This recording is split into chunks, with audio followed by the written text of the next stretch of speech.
Yeah. What's up? How are Lack you? of commitment. I'm doing good. Yeah, I think you need to be more committed though I hate to commitment. things. I hate monogamy. I hate it.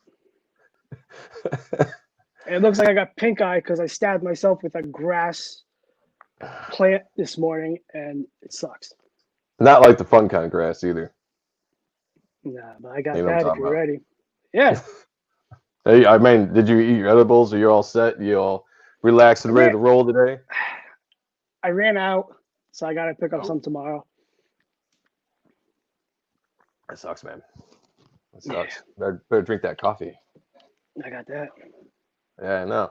I I got my decaf, but that's all I can drink nowadays. That's all I can drink, man. I can't acid reflux and all of that. I can't handle anything. I do too much Decaf. drinking. That's Yeah, trash. it's. I mean, it tastes good still. I mean, that's the point, right? Yeah, yeah. Anyway, welcome everybody. It's Friday night, and this is another episode of the. Art and stuff. I'm Sean Ahrendt, and I can't speak on behalf of all the handsome men in the world. I'm gonna give it a try. And with me, as always, is my brother in art. Somehow he knows the Pope, which I think it's fucking bullshit, but here's his shit. I'm very attractive, very sexy, very distinguished, always narcissistic, but never vain. A staunch defender of Rob Liefeld, and a lover of all things 90s. Joseph Michael Sonntag, or Joam Sonntag if you prefer, or as the Pope likes to call me, JMS. Welcome to the go.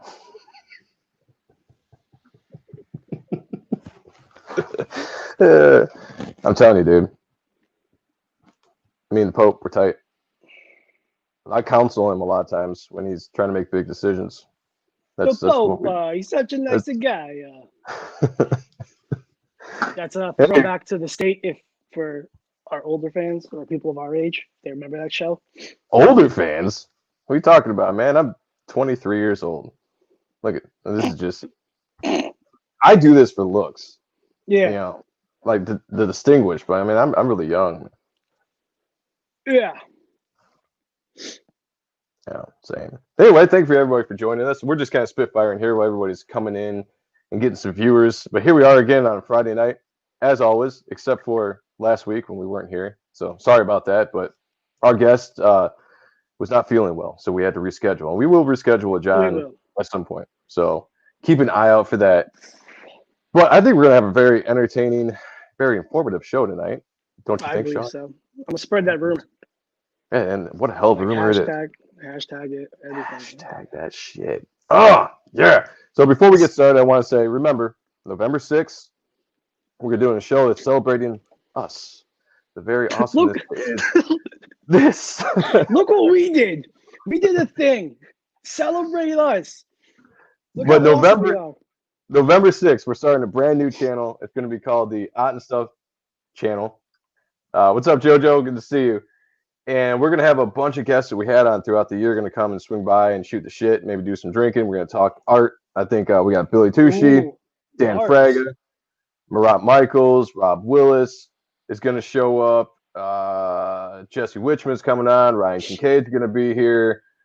And there's just a bunch. I mean, the list keeps growing. So it's going to be a fun show. Tune in, and we're going to have a bunch of people here. It's going to be a show unlike any other that we've done.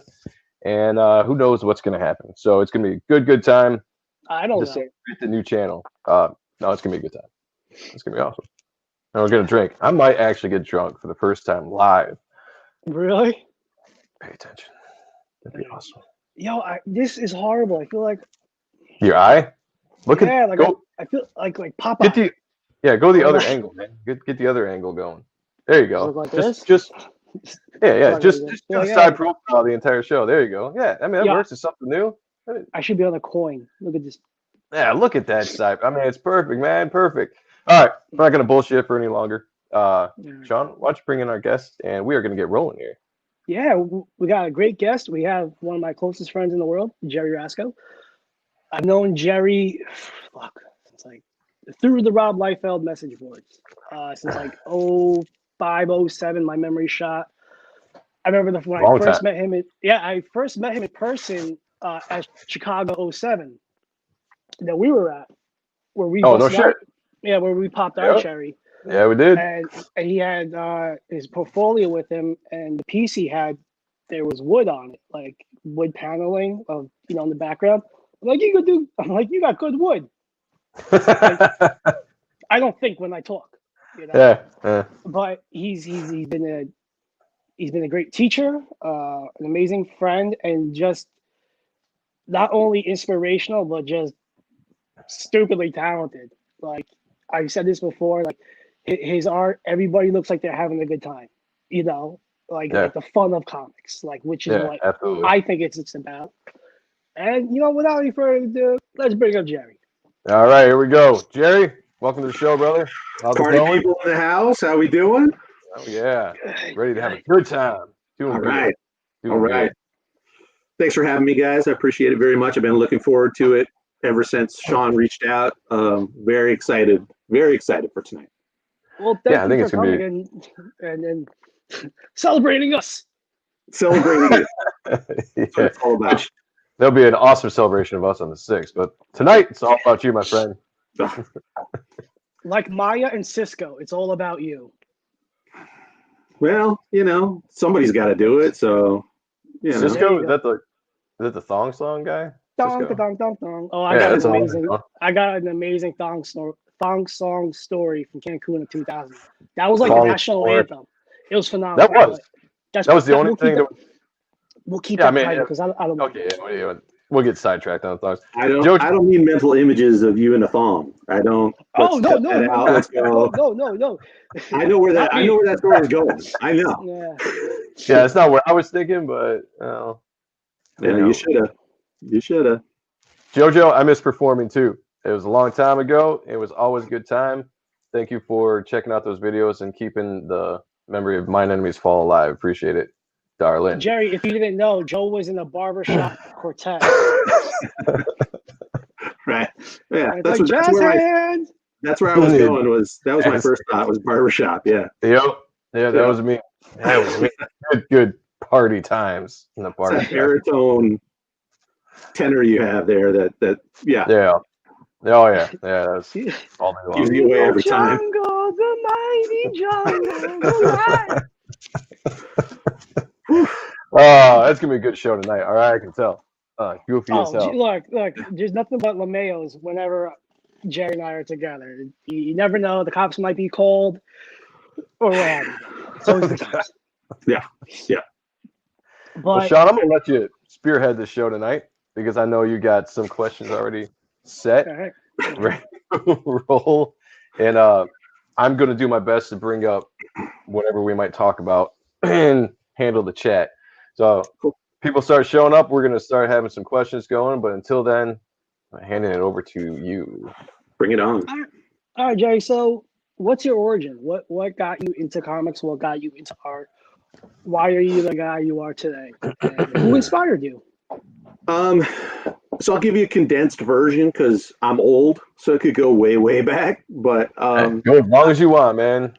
I don't remember a time when I wasn't into comics. I mean, going back into, being 3, 4, 5 years old and having comics. When other little kids, they would say, what do you want to be when you grow up? And little kids go, I want to be an astronaut. I want to be a fireman. I was like, I want to be Spider-Man. That's what I wanted to be when I grew up.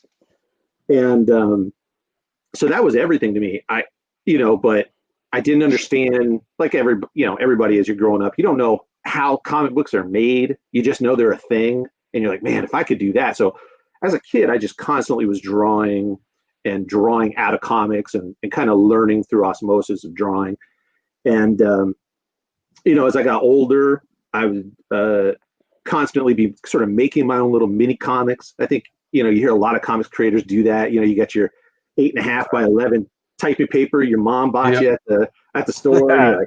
You fold it in half and you're stapling it and you're drawing little pictures because you don't realize like comics are this big and shrunk down. And so I have stuff that goes back to, again, like elementary school, middle school, where I was making characters and drawing comics, and it was all I wanted to do. And as I got older, eventually you figure out like, oh, this is, there's people, you start to know names of artists and writers, and there's companies that do it. And but I still didn't have an idea of how to get into it. Again, like I'm old as dirt, and this is pre-internet days. There were no websites, no message boards, no YouTubes, no nothing to tell you how do you get to be a comic book artist. So I was like, well, I know I got to go to school. So what can I do where I can go to school and continue my passion for art, but then also have my own time to have sort of this side career, if you will. And I was like, I'm gonna go into school and be an art teacher. And I went to college to be an art teacher. And I did. I finished. I have my degree in art education, but all the while through school, this would have been the early '90s. So early '90s, you guys know, as lovers of all things '90s, man, Image was everything. Image was, yeah, that was a lifestyle for me. Oh, we watched these guys, coming up through the '80s into the '90s. I remember sitting with my buddies who were also big comic fans in college. And we were like, oh my God, we read this article about Todd McFarlane and how all of a sudden he's going to be writing Spider-Man as well. And we were like, oh my God, he gets paid for both penciling, inking, and writing. And we had, I don't know where we got this number. We were like, he gets like $2,000 a page for his page rate. And we're like, for 20 pages or 22 pages a month? Oh my God, like this dude makes so much bank. We were, right. We were crazy. We're like, this is unbelievable. We knew nothing about royalties. We knew nothing about any of that stuff. Just the idea of like that much money was, blew our minds. Right. And we watched those guys then spin that into studios, right? And when you started seeing the Extreme Studios and was Homage Studios, and we're like, that's all we wanted to do was get into that, So those Image guys were big influences on me at that time. I was in my, between 18 to 20 kind of years and starting to figure out like, oh yeah, you don't make comics on little 8.5 by 11 typing paper. Like there's actual tools and there's processes and stuff. Oh, okay, I get it. You're starting to see things like message boards come up and learn things. And so I was like, all right. And so at that point, I started reaching out and trying to find people that I could work with because I didn't know how to write a comic. I would draw, and you guys probably had the same thing at some point where you have an idea as a young artist where you're like, I envision this scene, right? I have this amazing idea for like these superheroes fighting, and one guy punches another guy through a plane, and there's an explosion, and that's awesome. And you have that vision, right? Yeah. You have no idea how to get the story to there, and you have no idea how the story goes after that. But boy, if you could draw that 3 pages, it would be badass. And right. And that's where I was stuck. So, I started getting onto the early forms of the internet. Do you guys remember digital webbing? I was going to bring that up. It's still around. Yeah. Is it? I don't know, but I think it's still around, but because you could put in like wanted ads, almost like wanted, penciler wanted or inker wanted or writer wanted. I can't tell you how many times now this would have been like the late '90s where I had these starts and stops, right? Somebody contact you and go, hey, I saw that thing you posted. It looks really good. I got a project. And this is what you always hear. I wrote a script. It's awesome. I don't have any money, but it's going to be awesome exposure for us. Yeah. And you go, yeah. And you go, I got nothing else, okay. And I keep everything. I have back here, I have bins, like these plastic bins full of pages of, 10 pages of this superhero story about a guy who builds a flying suit and the government tries to steal it. And then all of a sudden disappears. Writer disappears. You never hear from the guy again. I have pages and pages of character designs and gone. Pages of an alien story about this little alien, and it was like an anthology story, and he was like this little musician on a space station, and people would pass by him, and then you'd go to that story, and then another person would pass by and you follow that story, and I was like, that's awesome. Like 5-6 pages of that, gone. Yeah. And so I got to a point where I was like, man, no more of this exposure garbage. This is trash. This is nothing. But I do want to sidetrack real quick, and I want to point this out. If anybody watches this, we talked about it earlier, the difference between a young artist, new artist, inexperienced artist, whatever you want to put it. That thing about 10,000 hours to master something, I'm a big believer in that. And so all those pages that didn't turn into anything added into my 10,000 hours, right? So if you're an artist and you're like, I don't know how to write a comic book script, or I don't have a friend who's going to write something for me, and I don't know, I'm early enough in my stage of my evolution that I don't know how to break down and how many panels I should do or things like that. Yeah. If somebody comes and offers you a script and they go, hey man, it's for exposure and there's no money, but you have the time and you want to practice, think about it. It's part of that 10,000 hours. And as long as you come into it with the right expectations, you're fine.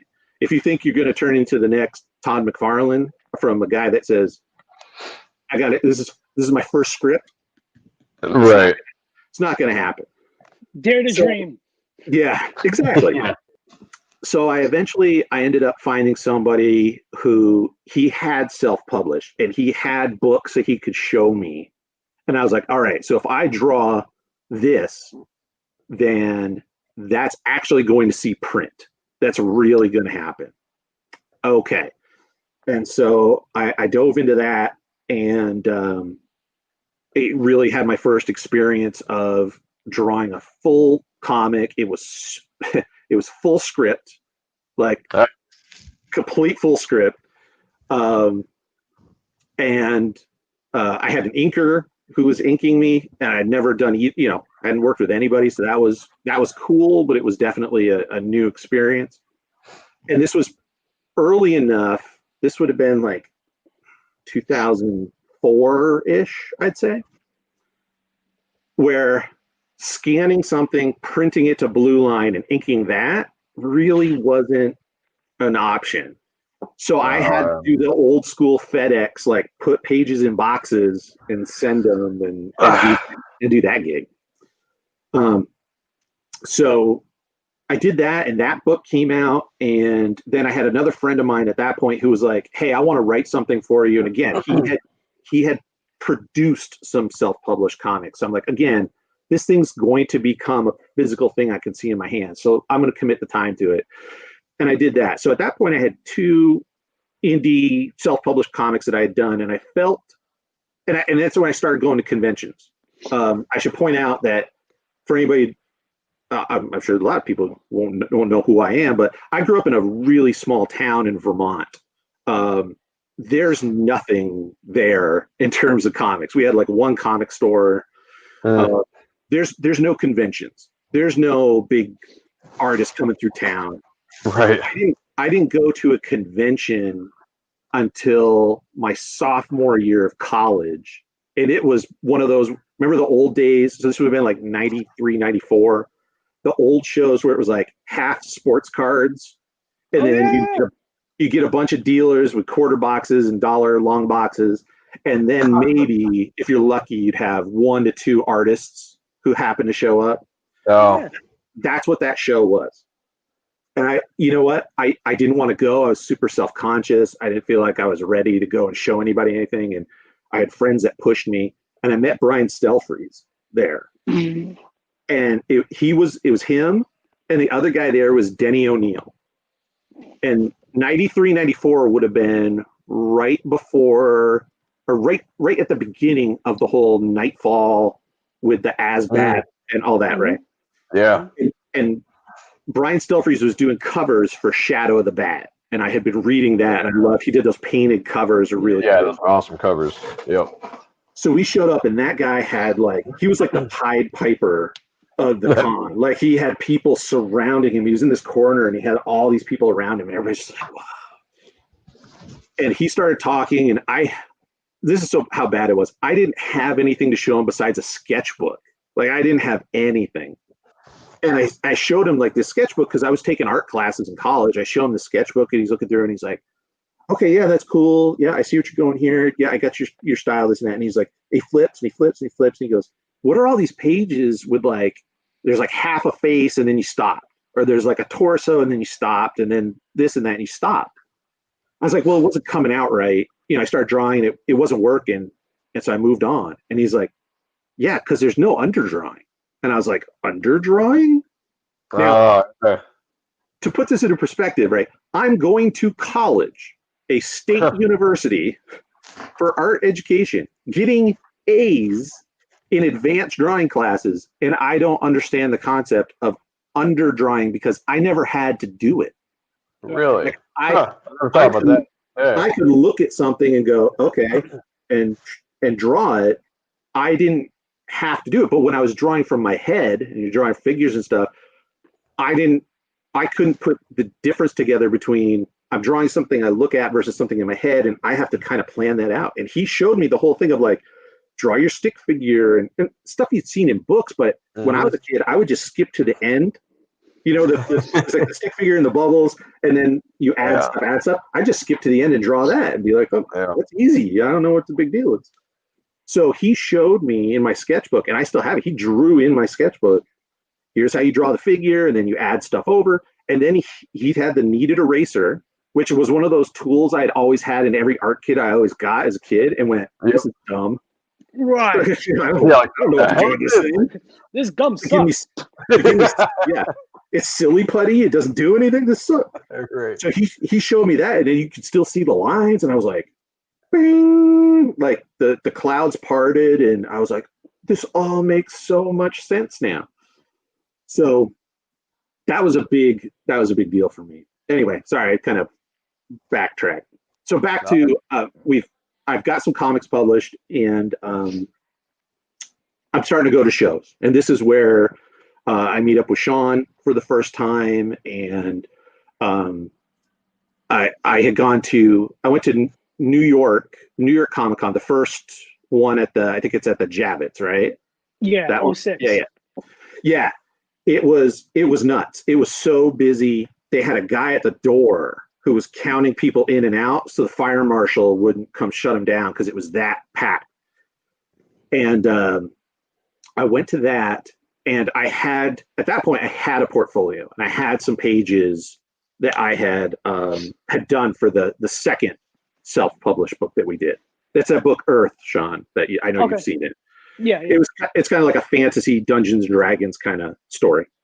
Beautiful stuff. Thank you. And so sidebar, and you can tell me to shut up and stop sidebarring anytime you want. You're in charge, Joe. Okay. No, go for it, man. Fuck that guy. Do what you want. So I love it my buddy comes to me and he says, I want to write a story for you. He had been writing kind of sci-fi stuff. He goes, I want to write a story for you that we can work on. What genre? What do you want to draw? And in my head, I probably told you this, Sean, this story, but I was like, I don't want to draw cars because they're hard as hell. I don't want to do a ton of crazy perspectives, so let's take it out of cities. Let's do fantasy, Dungeons and Dragons, Conan, right? It's swords, it's trees, easy, right? There. Yeah. No problem.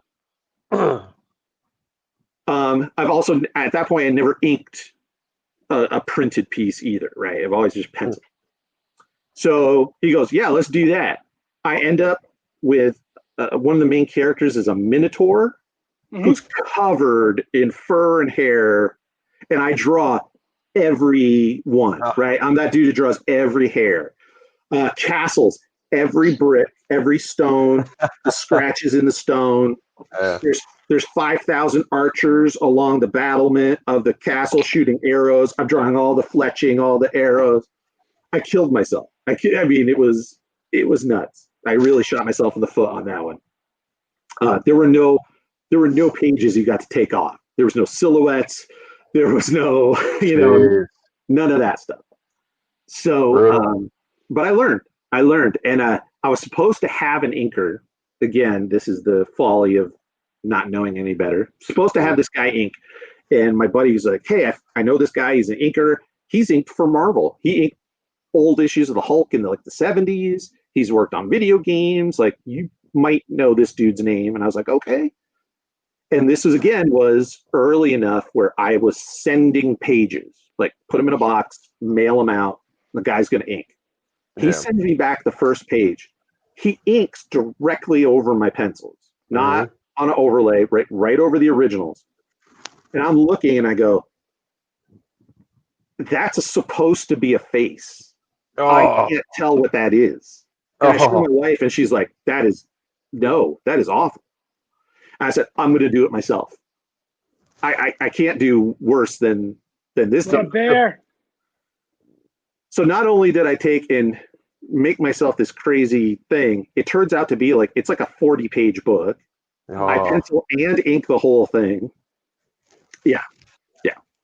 But so the point is, when we're at New York Comic Con 06, and I have some of those pencil pages, and we're walking around, and I'm showing them to small press guys at that point. And comic stuff in his backdrop. I love Spider-Man, by the way, Sean. That is awesome. Yeah. Told you it's a good setup. Yeah. So no, so wait, hold on. No, that's Joe. Joe puts up his art and fucking Mark Silvestri. What? What's wrong with that? I thought they were talking about your personal background. Yeah. Oh, I'm sorry. I apologize. You see the jealousy. I see it. The Green Monster just came out. Oh, Sean. I'm just not high. No, because if you look at the thing, like Spider-Man, I'm sorry. But Brett Booth, Silvestri. Yeah. No, he's talking about what you got in the background, brother. Yeah, because everyone thinks that's awesome. Yeah, that one. Because everyone thinks that's one of those records. One of those records where dude. Yeah. Sidebar: when my family, I would drive to Florida to visit my grandparents. My dad took the record, put it on cassette tape, and I remember what are you doing? Get out of here! I'm pointing where what you were talking about. Yeah. Joe, catch up. Joe, catch up. No, I'm just saying, like, this is what he was complaining about. Yeah. But it was creepy. Like, they had, like, the Green Goblin, like, we're going late at night, and he's got this eerie voice. And I'm, like, 7. I'm like, we gotta put on some pop, because I'm gonna cry. Those are awesome. Yeah. I have one of those Spider-Man records. It's got, like, 5 or 6 little stories on it. Yeah. I have Spider-Man from the Electric Company on record on vinyl, and I have a Superman one, and the comic that comes with the Superman one is Neil Adams. Nice. It's pretty cool, yeah. That's awesome. So sorry to jump in there. See if you can find it. So I swear something good's coming up. Bear with me. I've liked it so far. It's been awesome. So I'm showing stuff around to small press and a few people. And part of the problem is I don't, short of like the big superstars, back in that day, I didn't really know a lot of people. Like, there's people you'd see and be like, if they're wearing a name tag, I might know who it is. But I wouldn't know. Like, you guys know who Brian is? I pronounce it wrong. Brian Augustine. Yeah. Right. He wrote Crimson with Humberto Ramos. Right. Yeah, I would pronounce it wrong too. I'm not the greatest with last names. So, but yeah. Yep. I ended up showing him my whole portfolio, and he's like, "Okay, this is good." I didn't know who he was until I walked away. It was like, "Oh, that's who that guy is." Oh, okay. Yeah. So I'm there. It's like 3 days. I go a couple days. The second day, my wife comes with me, and we're walking around, and Jim Lee's there, and he's going to do a panel. And this is before he sold to DC. Oh, okay. So he's talking about he's going to do a Wildstorm relaunch at the time. Chick. You don't need the beginning stuff. Don't worry about it. So I go, I want to go to this panel with Jim Lee. And she's like, okay, because he is my favorite. I don't think there's no bones about it. Anybody knows me knows that. So I'm sitting in the audience and I'm just like, oh, and my wife's hit me going, ask him a question. And I'm like, no. Yeah, right. No. Yeah. So I'm sitting there, and then after it's done, he kind of gets up, but he doesn't leave. There's a table at the front, kind of raised up a little bit. And people just kind of swarm. They just go, right? Form a line. They want to go talk to him. And he just kind of hangs out. And my wife's like, you got to go talk to him. And I was like, no. And she's like, if you don't go talk to him, I'm going to go talk to him. And then I'm going to point at you. And I was like, I would have been like, do that. Yes. I'm like, okay, I can't get punked out by my wife in front of Jim Lee. Like, that's not cool. Yeah. So I get up and I get in line, and the guy right in front of me is trying to pitch him a movie script. And he's doing his best to like, yeah, thanks. Like, well, send it here to this email. This guy's trying to really pitch it. And she's like, you got to show him your art. And I was like, no. And she's like, no, that guy's pitching him a movie. And I was like, no. So I get up and I'm like, hi. And I introduce myself and I go, man, I just want to let you know how much I love your work and you're a super big influence on me and what I do. And he goes, oh, well, what do you do? And I have my portfolio is kind of tucked, under your arm, you're holding it under your, and from behind, my wife just smacks it. And she goes, oh, here's his stuff right here. You should see it. It's great. And it goes, my portfolio goes clunk on the table. And he goes, all right, let's take a look. That's awesome. And he gives me an impromptu 10, 15-minute portfolio review. He takes his little name placard is on a piece of, like cardstock folded over. Takes that, flips it over, takes out a purple Sharpie out of his pocket.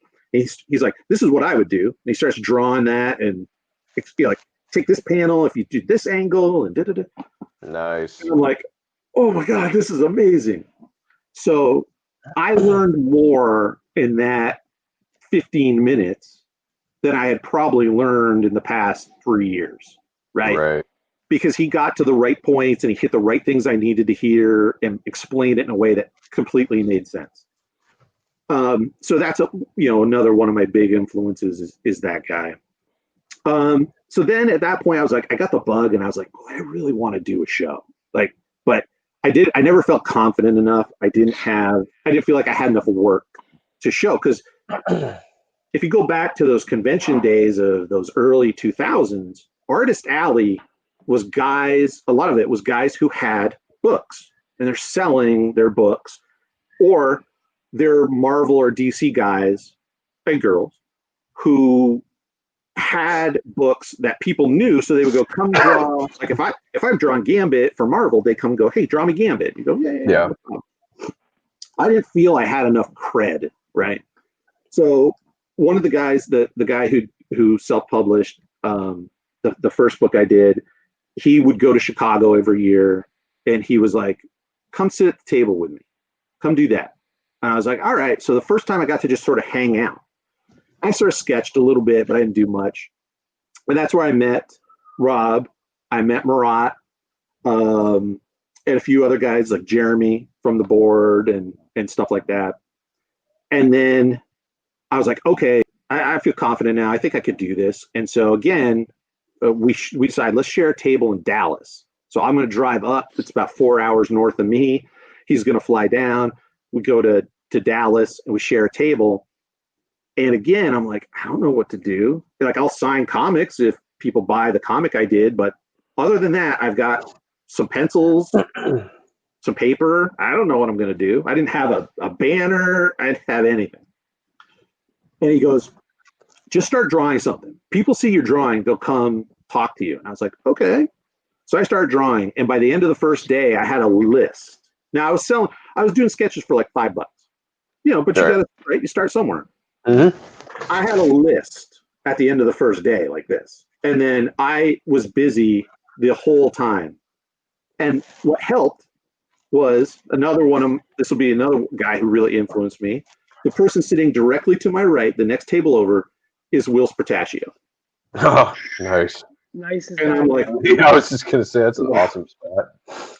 His line just goes right down in front of the table. So the whole time that people are in line for him, they're standing and they're talking to me and I'm drawing and they're like, that's cool. And I'm like, oh, thanks. And they're like, that's $5. And I go, yeah. And they're like, well, can I get a such and such? Sure. And I'm drawing more stuff. Nice. And at one point, the convention people come over and they go, do you want us to move the line down the other way so it gets people out from in front of your table? And I was like, God, no. No. Stuff like that is awesome. Right here. Yeah. Mm-hmm. I just want to interrupt real quick. Yeah. Like when I was first starting out on the convention route, I was like, these people are blocking my table. Like, I didn't realize that was free marketing.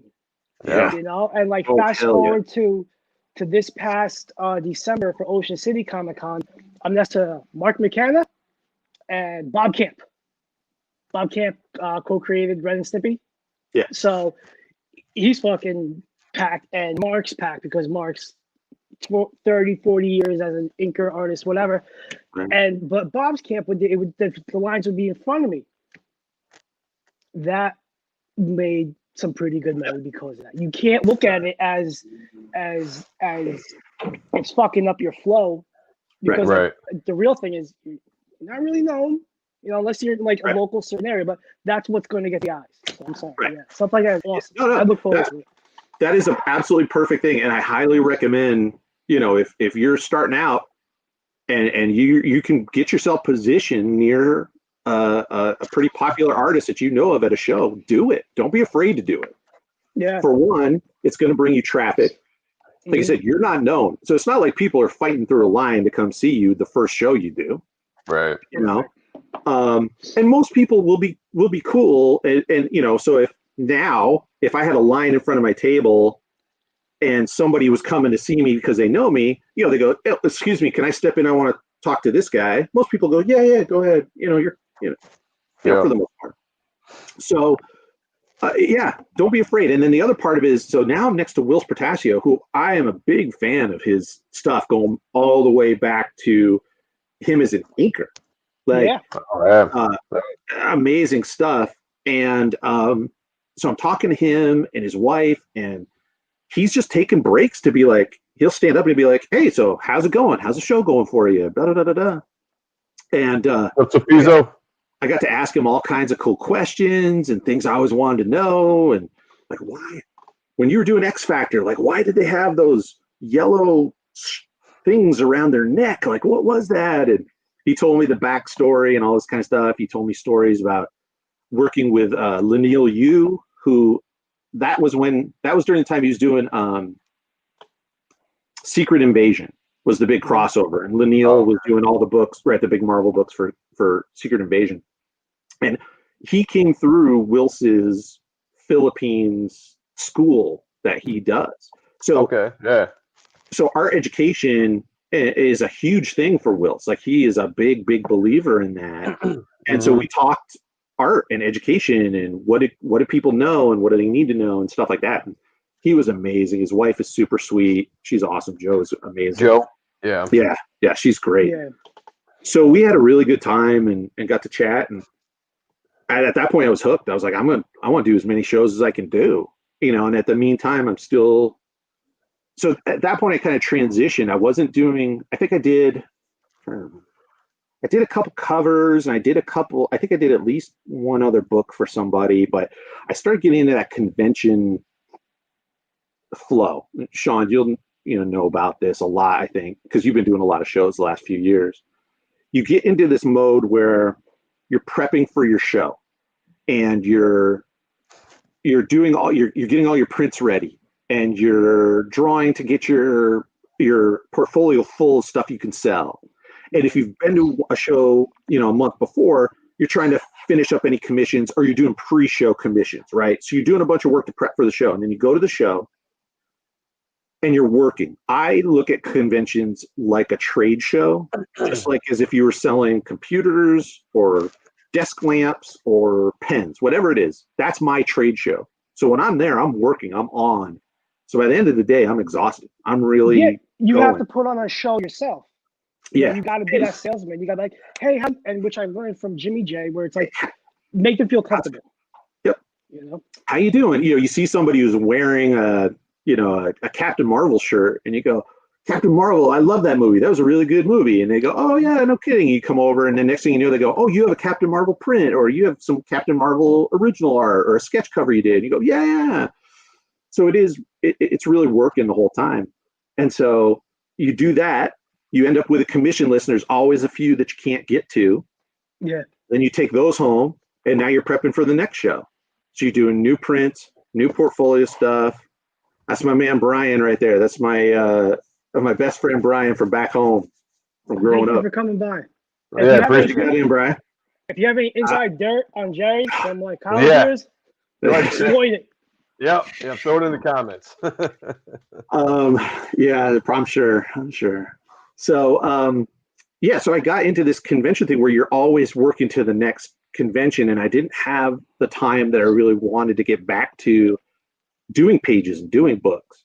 And then the big thing was 2015-ish, maybe 14. Marat came to me and he goes, "Hey, I'm doing a Naughty and Nice. They're doing like he does a swimsuit type book every year, right?" And he's like, "I need a pinup for a swimsuit issue." So I knocked that out in a day for him. I go, "Here you go, brother. You know, he's a friend of mine. We hang out, we go to dinner and do stuff. We're cool." that is a true friend who makes a brand new YouTube account just to come on and talk. Hey. Yes, sir. So Elliot, how's it going? You're gonna love this. Listen to Jerry. Thanks for coming in, man. So so Marat comes to me and he does a pinup, and I get that done. And like a week later, he's like, "Hey, would you be willing to do a fill-in issue of Naughty and Nice, because the guy I was going to go with, he can't do it?" And I said, "Yeah, I can do that for you. I can do that for you." I was like, "Well, who's going to ink it?" And he goes, "You can ink it. I've seen your stuff. You're fine." I was like, "Okay." So I did a fill-in issue for him. And then we both ended up doing one of Jimmy J's shows. It was the only time he was in Amazing. He was in Oklahoma City. Okay. Yeah. So we were in Oklahoma City, and he comes over and he goes, "Listen," he goes, "if you want it, I'm going to give you you're the artist. I'm going to give you the book. You and Terry, you guys can do whatever you want, and just make it your book." And I was like, "Cool, let's do it." And so that's been 5 years, and I got a stack of pages and tons of issues, and it's growing. And now, you know, like I said, we're gearing to do some other stuff, and I'm going to be writing and drawing the next 2 issues, which are a 2-part. I'm going back to the fantasy, the Dungeons and Dragons idea, which I guess I didn't learn any better. And then I'm plotting the next issue, and you know, of course, and Terry's gonna help me script it out, and then and drawing that one as well. So we got the next 3 issues, you know, kind of planned out, ready to go, and we're continuing that. And then we're also doing some side stuff that we got going on. So it's a very long-winded answer to your question about the history and where it came from, but it's an interesting story. I never had that. You know, you read, like, I was a big fan of Wizard. I'm sure you guys were big fans of Wizard in the 90s. Ultimate Wizard, yeah.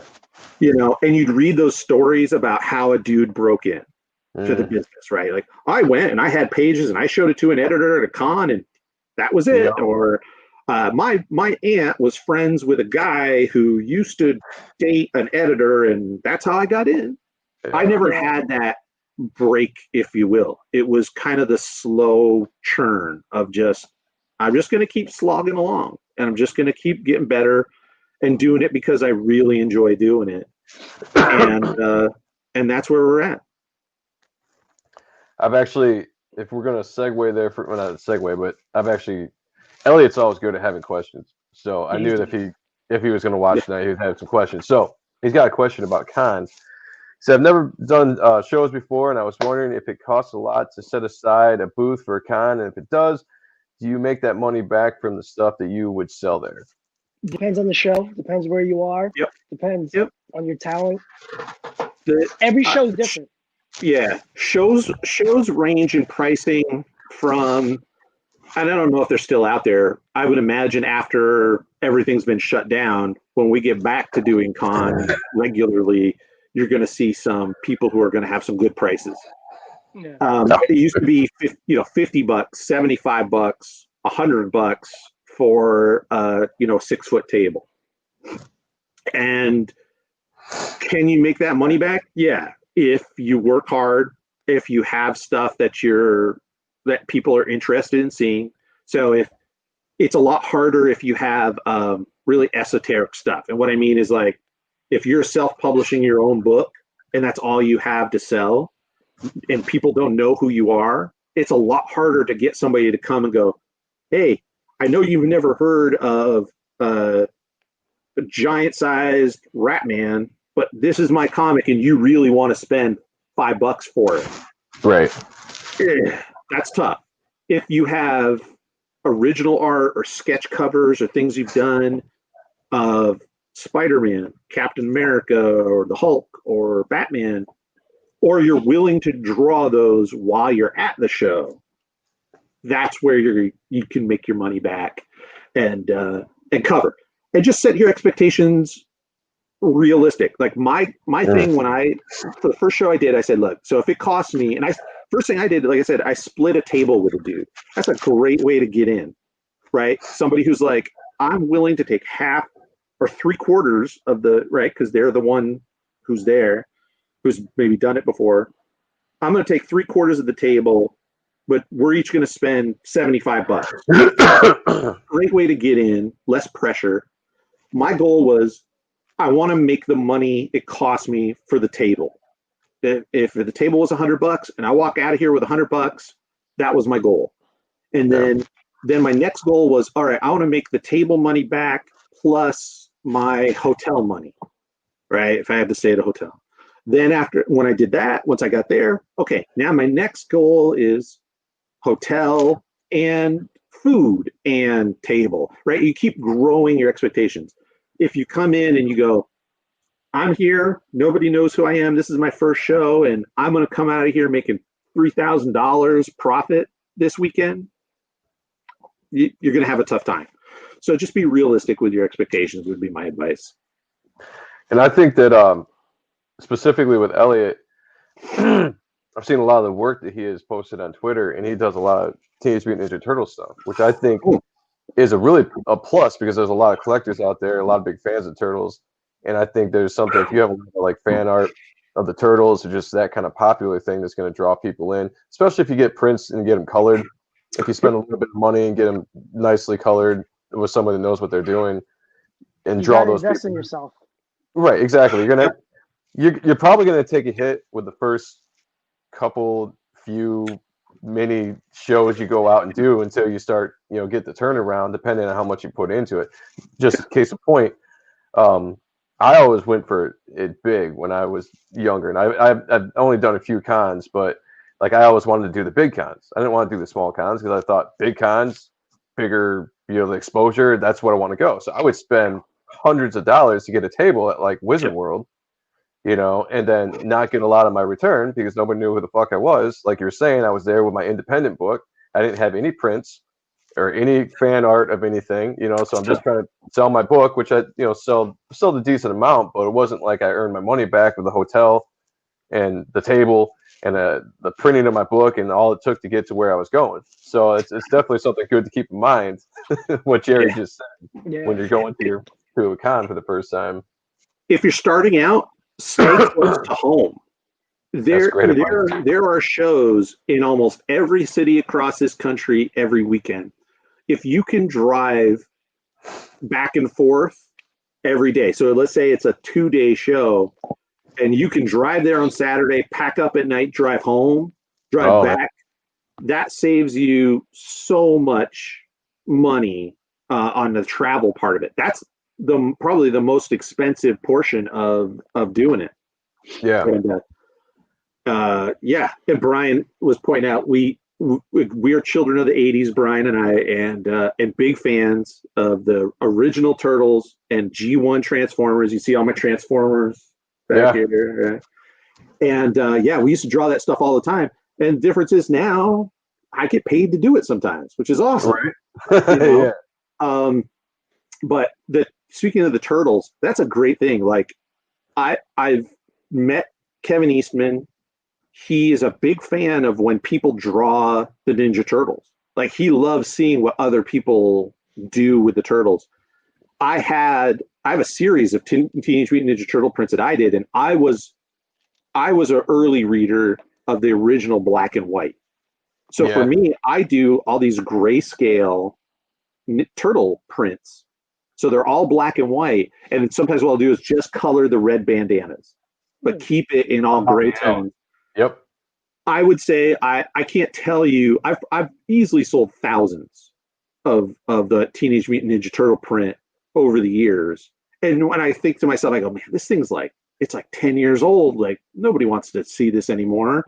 And people come up and be like, that's the old school Turtles. That's the way I remember it when I was a kid. There was none of this Pizza Hut garbage, man. They were killing people. That's badass. Yep, the original Turtles. Such a cool look too. Like iconic. Yes. That was another thing that was a big influence for me, that I found Turtles in probably like 86, 87. I was like in middle school, that 6th, 7th grade. And I had a friend who had it, and he showed it to me, and I was like, oh my God, like there's no straight lines. Like, you know how a lot of like major comics, I say like the big 2, big 3 kind of print, they almost have a mechanical look to them sometimes. You know how, because everything's so straight. If you see cross hatching, it looks like all the lines are evenly spaced, and sometimes it has that kind of feel. And you look at those early Ninja Turtle books, the borders are just hand drawn. Yeah. There's a lot of there's no buildings, there's no rulers being on the buildings. The bricks are all wiggly and it's super thick. It looks like they inked it with markers.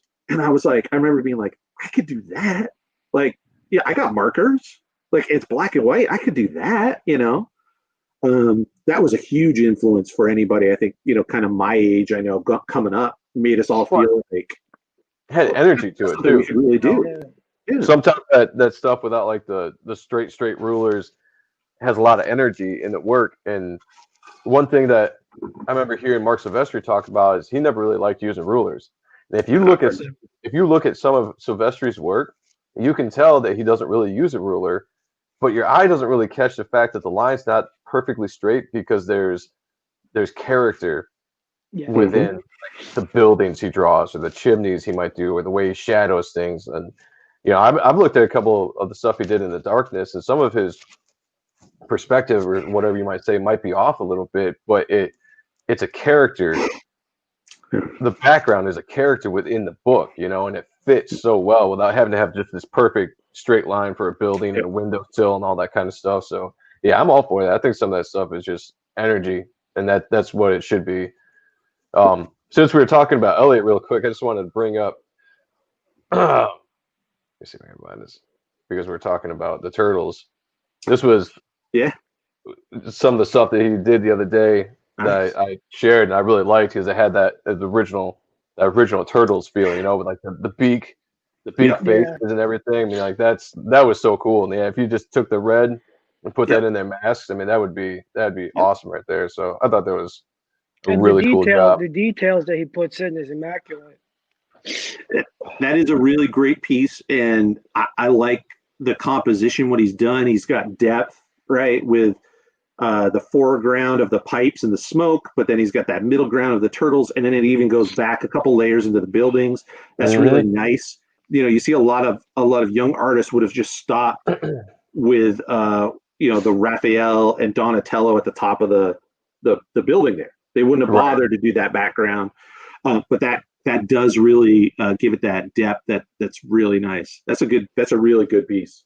Yeah, I figured I just wanted to bring that up since he asked a good question, and I was like, we're talking about the Turtles, and I was really impressed with that piece. And you know, there you go, man. Free plug, Elliot. Go check out his all his Twitter and everything. He's a good follow, and he's a big supporter too of other artists. So keep drawing, man. Keep it up. That's great stuff. And you can Venmo me the money that we for plugging you. Yeah. What up? There we Thanks go. for checking out the show. One of the most talented guys in the world, one of the best guys in the world. Hard fact. Absolutely. One of the sweetest teddy bears you'll ever find. I've had a chance to talk to Adelso a few times, and the dude is nice as hell and fucking talented. Just, I mean, killing it, dude. Killing it. Thanks for checking out the show. Thank you. Yeah, I figured it'd be a little bit of a surprise for you, man. I figured you wouldn't mind, you know, just bring that up and showing everybody. So you're welcome, man. We appreciate all the support you give us too. So if we can give it back, we'll definitely try. Yeah, we'll have to have you on one time. You know. Yeah, we should get you on here. Elliot also asked, since he was I'd skip this one. But if someone asks for a commission at a con, how much time should you dedicate to it? Which I think is actually a really, really good That's question. a great question. Yeah. That's a good question. Like many questions in life, the answer is it depends. And here's what it depends on for me when I'm at a show. It depends on how many other commission requests do I have, right? I need to get everybody in. And so no, this is a great question. So how many do I have to get through? How much time do I have to get through it all? And then also the complexity. So for me, I have learned, and I learned this early on, where you don't want to disappoint anybody. So when somebody comes and says, hey, can you do a commission of these 3 characters fighting in a spaceship with blah, blah, blah, blah, blah. And what I started to do when I started to get these really big requests is I would give these people what I refer to as the walk away price. Sean, have I told you about the walk away price, right? I've told you that story. The idea is you go, look, this thing's going to take me forever. So I'm going to give them a price that I think is going to make that person walk away. And overprice it. And when they go, okay, then I'm putting the time into it because they're going to pay that money. Yeah. Or the other option that I'll do is I'll go, okay, I'm going to do that for you, but I have to do it at home. I can't do it here at the show. If something is going to take me, you have average show is what, 8 to 10 hours roughly, right, during the day. Yeah. So you figure if it's going to take you more than one of those hours, because you're going to have some time in there to eat, you got to have some time in there to sell, you got to have some time in there to use the bathroom, unless you're Todd McFarlane. Right. Dude goes 12 hours, no bathroom break. Yeah. But normal human beings, you got to do all that stuff and still have time to draw. So if it's going to take you more than an hour, you go, look, let me get all your information. Let me write it all down. I'll do it. Nowadays with phones, it's super easy. Give me your email or give me your text, however you want. I'll take pictures along the way so I'm not, shining you off. Mm-hmm. Like, is this cool? Is this cool? Is this cool? And then I'll mail it to you when it's done. And I charge enough that I don't, for the most part, ever charge anybody shipping. So that gives them an incentive to go, okay, that's cool. And then actually, I'm probably, instead of trying to knock it out in an hour, I might spend 7 hours over a couple days and give you a better product for what it's in essence becomes the same price. Yeah. So boil it down, my advice is if you look at that request and you go, that's going to take me more than an hour, take it home. Do it at home. Conventions can be relatively quick unless somebody comes with a stack of money and goes, you're mine for the day, here you go. If somebody does that, you draw whatever they want. But otherwise, if it's going to be more than an hour, you're just going to kill, you won't have any time to do anything else. Yeah. And I think if you were to look on YouTube, and you can find a ton of, I can't remember the YouTube channel offhand right now, but you can find a ton of convention sketches out there. BZA. Thank you. That's exactly what I saw. He's a good guy. Really nice guy. If you look up his channel, he's got hundreds of videos of artists at convention sketching. And you can get a really good feel for how much time they spend on something. Some of them do a little bit more in depth, but they're probably getting paid a little bit more. And some do like a really basic kind of sketch just to give, like maybe $5, $10 sketch, or whoever knows, depending on who's charging, but just a real quick one to give out to somebody. So it really kind of gives you a good range of detail and time that you can take. And like you said, I mean, if someone's paying you a good amount of money, you want to give them their money's worth. But if they're just there like, hey man, can you give me a quick sketch? Then give them a quick, good sketch, but don't spend too much time on it. I because time is money. Time, right? Absolutely, and as well, like I know for me now. Again, if somebody comes up and you have nothing, right? You have the first person who shows up, and it's throughout the day, you don't have anything backed up, you don't have anything lined up. Take as much time as you want. That's fine. Yeah. If you've got 5 or 6 things you need to get through a day, and somebody wants to add to that list, you don't want to shortchange somebody else, right? Because everybody deserves what they're paying for. And that's, when you explain it like that, I've never had anybody give me a hard time about it or anything like that. And that's my approach to it. It also helps if you stole that approach. No, hey. I swear that approach is in my carnival DNA, because So when I met Sean, he really wasn't. You weren't really drawing all that much. Back no, I wasn't. Just wasn't showing it. You were showing it.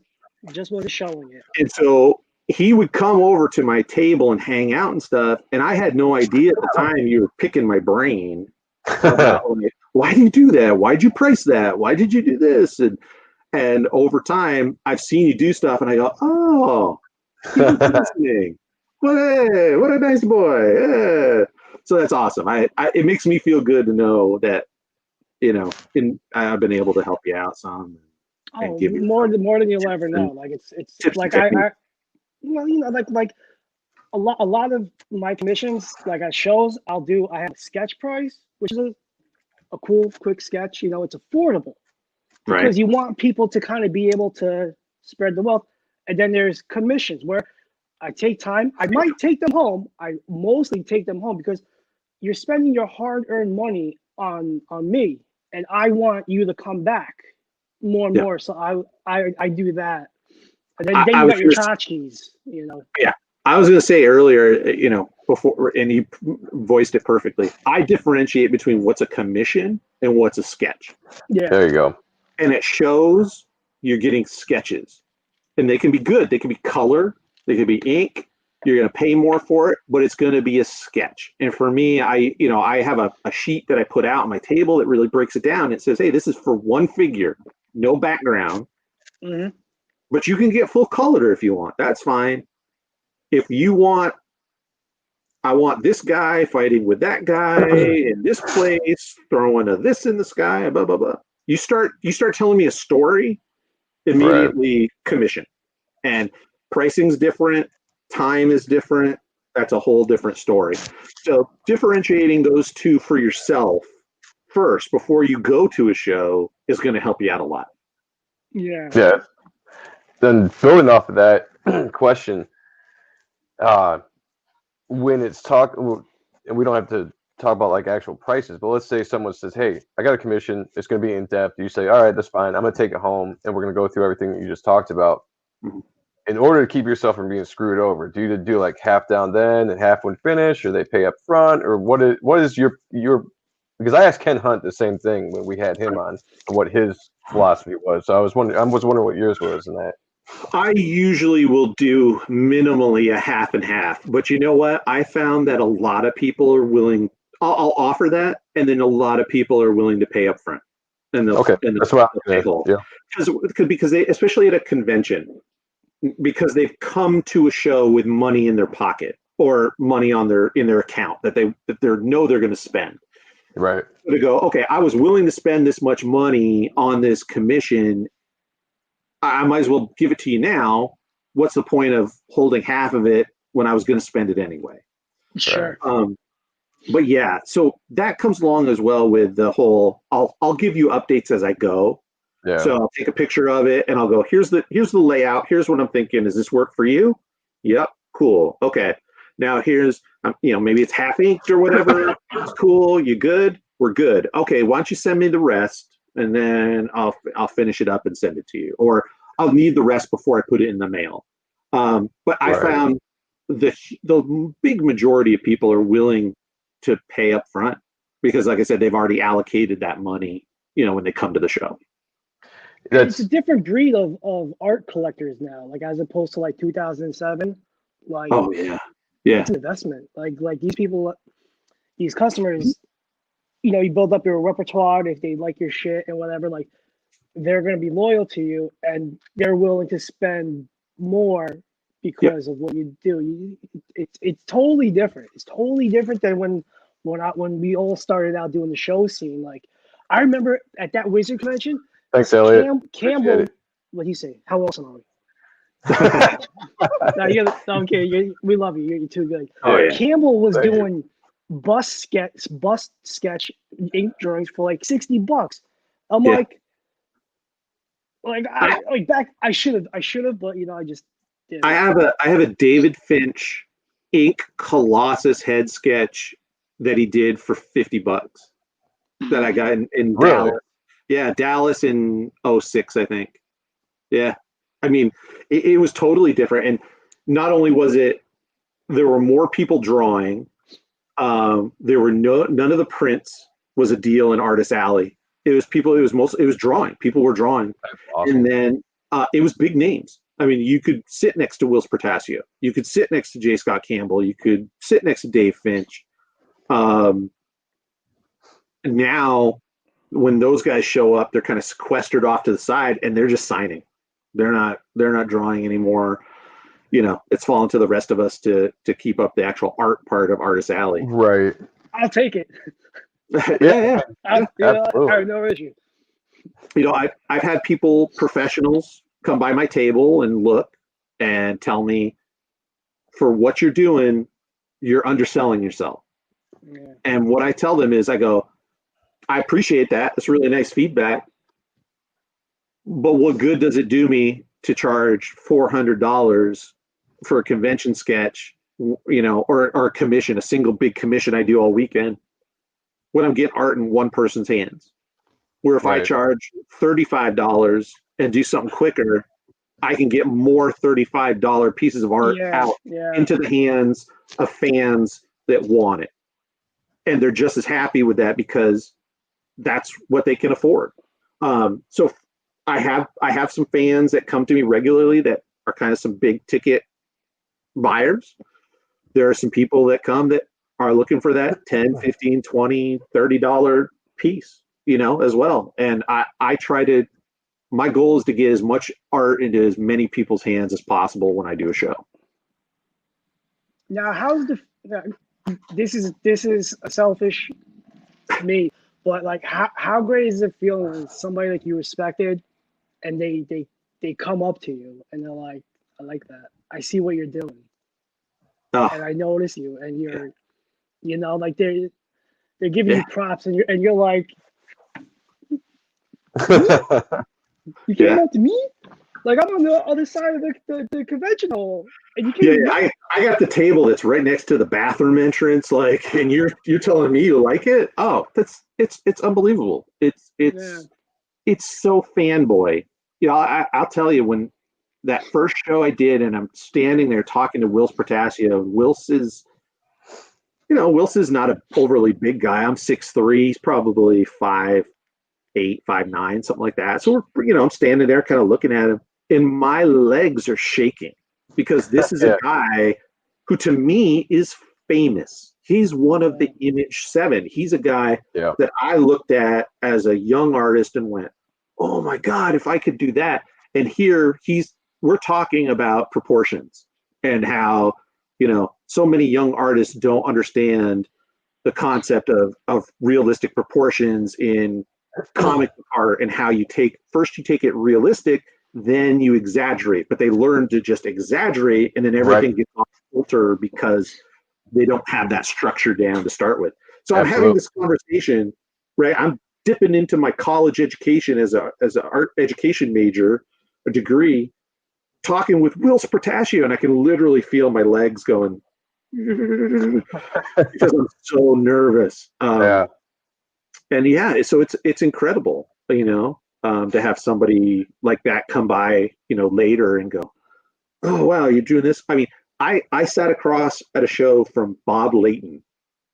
All right, you guys, Iron Man, Bob Layton. 2013. Maybe. Palooza. It all blurs together, but probably. And I had somebody come to me for a color Iron Man commission. Now, I don't know if Bob was too expensive or what, but I'm drawing, golden age, no, like Bronze Age, what we think of as the like 70s Iron Man. Yeah. A color. And when I get done, I go, Bob, check it out, man. I don't know why they gave it to me for Iron Man. He's like, that's a really good Iron Man. I like that. And I was like, oh my God. That's Yeah, he's a really amazing. nice guy. Yeah, he's a really nice guy. Super nice guy. So that's been fantastic. You know, that's one of the better parts of the shows that I really like is that behind the scenes part. Once you get there, I haven't found, and you guys, you know, maybe you tell me if you have different experiences. I haven't found that there's a pecking order, if you will, where like, you know, your A list guys are looking down their nose at the C D list guys like me, going, "What is that guy? That guy's taking up space. What's that?" Right. People looking to No, go, "You're." because they know I'll fucking dot them in the eye if they say they slant it to me.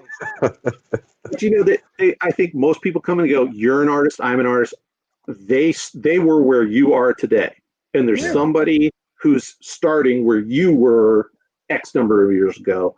So there's kind of a community in that convention field of artists where people just kind of get along, and you can go talk to anybody, it feels like, Yeah. and have a conversation about art and what you're doing. And you don't have to be like, well, I'm taking over Captain Marvel next month, or you know, I'm the new Shazam artist or whatever. You can be like, hey, you know, me and my buddy, we're drawing this thing, and it's a self-published comic, and but I'm I'm sitting at a desk just like you are, right?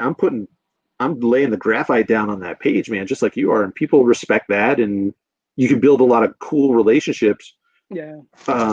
by being on that side of the table. And I haven't gone it's to. relatively small when you think about it because there's so many shows and everybody's like I call it. It's like it's a circus. It's a carnival. You know, like we're traveling salesmen. So you're going to see your people at, between Chicago, Florida, Georgia, wherever. You're going to see these people now with online. There's easier ways to do that.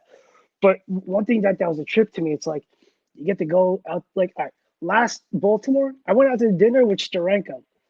I would have never thought I'd share a meal with that guy. You know, I'm just fucking chatting up. I'm like, hey, Jim, how you doing? He's like, oh, nicest dude. Tell me about some fucking stories. I'm like, is his hair real? I'm sitting next to Jim Steranko. Oh, you're sitting there you're trying to figure it out. You're like, the hair is so gorgeous and lush. Yeah. Is it real? Oh yeah, man. I might want to do it, but it's wild. He's You know, awesome. I think we live a Well, really blessed life. You know, I was going to say that. I crazy. think that the I haven't gone to as many conventions as you guys have, but the ones that I did go to, the professionals that I would meet and show my work to or just try to talk to were always very kind. And I think the most part is they were like, when we were coming up, you know, there were people that helped us along the way and were kind to us, and we just want to, you know, do the same in return. And even when I was in the band or doing music for a while, and we would meet national bands or play with national bands and all this kind of stuff, and we'd have time to hang out with them, they did the same thing. And I think it's just like when you're in a profession that's a grind, that you really have to put work into to get your artistic, whatever that might be, out there. They know what it takes, you know, and they know that people help them along the ways, and it's all about breaks and, you know, what you can Yeah. learn from them, and they're more than willing to help you out in return, just to repay that favor. And I think that's what's great about both the music community and the comic book community in general. That's personally what I've experienced. Yeah, I think it helps. You need to come in a little humble too. There's still a little bit of that old school, like paying your dues Yeah. kind of a concept. You know, if you come in thinking you're the next, you know, man, I'm the man. You know, people are going to go. They're going to get turned off by that. You come in humble and you pay your respects to, you know, the people that paved the way. You're going to get that respect back. Yeah. I'll tell you a story real quick. I was in San Antonio at a show, and I was doing well enough at that point. I had gotten a whole booth as opposed to just a table, and I had a bunch of stuff, and things were kicking. It was a huge show. It was really good. We had, during the 3 days, there was Sean. You may know. I don't know, Joe. Do you follow basketball? Are you an NBA guy?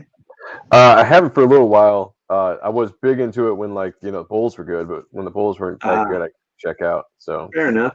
So San Antonio, we get the Spurs, and we get what is his name? It's the red. Well, it's the first day. It's the red. They call him the Red Mamba. What the hell is that guy's name? somebody's gonna kill me in the comments because I can't think of his name off the top of my head. Day 2 is Tony Parker comes in and comes through the show. Day 3 is Tim Duncan with his daughter at the time. She's probably like 7, and she's on his shoulders, like to get up above the crowd that's just following him around. So there's this crowd, and then there's Tim Duncan. It was an incredible show. Whoever was supposed to have the booth to the right of me no showed. So like almost at the end of the first day, I'm sitting there and I'm working on stuff, and I got a list of commissions. And the other thing I did want to say earlier too was for anybody who wants to do shows, go with somebody. I have a wife. I have a beautiful, wonderful wife. I've been fortunate enough to be married to for 21 years now, and she is my manager slash taskmaster. She's a hustler. What's that? She's a hustler. Oh my God, yeah. She's Matt Bonner. Thank you, Brian. Yes. Money. So Matt Bonner came through the show. So yeah, my wife, when she's at the show, she's talking it up. She's talking me up. She's talking me up to other artists. She's pulling people in. And when I start getting too chatty, she goes, hey, draw, monkey, draw. Get behind, draw, monkey, draw. I go, okay. So if you're go with somebody who can help you out. It's such a big difference in being able to focus on what you're doing, drawing or signing something or talking to another artist or something, when somebody's there to kind of help you out, keep you on task. So I'm in San Antonio. My wife's doing stuff. Boom, boom, boom. I'm focused on here. I get a tap on my shoulder from behind, and I go, what? And I look, and it's Neil Adams. What? You recognize Neil Adams immediately. He's in the blue shirt. It is Neil Adams, and he goes, "How you doing, young fella?" And I go, "Good. I'm doing real good. What's up?" And what I don't know is if you go to the booth next to me, and then behind that booth, he's on that corner behind this empty booth. Oh, nice. He goes, "Who's got this booth here?" And I go, "I don't know. There's no sign, but nobody came." And he goes, "I'm going to take down the partition in the middle and just have the whole end. Is that okay with you?" And I go, "Yeah." Fucking Neil Adams. You can do whatever you want, I'm pretty sure. Yeah. So that's what he does. So the rest of the weekend, he's kind of running back and forth and stuff. Wow. And I don't know how many Neil Adams stories you guys have heard. He has a reputation of being a old school ball buster when it comes to artists. I've heard legends of him making grown men cry when they show him their art. So at no point was I going to show him anything and be like, "What do you think?" But I got to chit chat with him. I talked to him about all the stuff he had done. I had, when I was a kid, younger than my daughter now, my daughter's 9. When I was a kid younger than her, I had puzzles of art that was Neil Adams DC art. The Superman breaking the kryptonite chains. I had that as a puzzle. Batman from running along the sand with the big moon behind him. So I got to talk to him about that and ask him, like, do you look back on those? Do you still like those pieces? How do you feel about it? Like, I just got to chit chat with Neil Adams. Like, how awesome is that?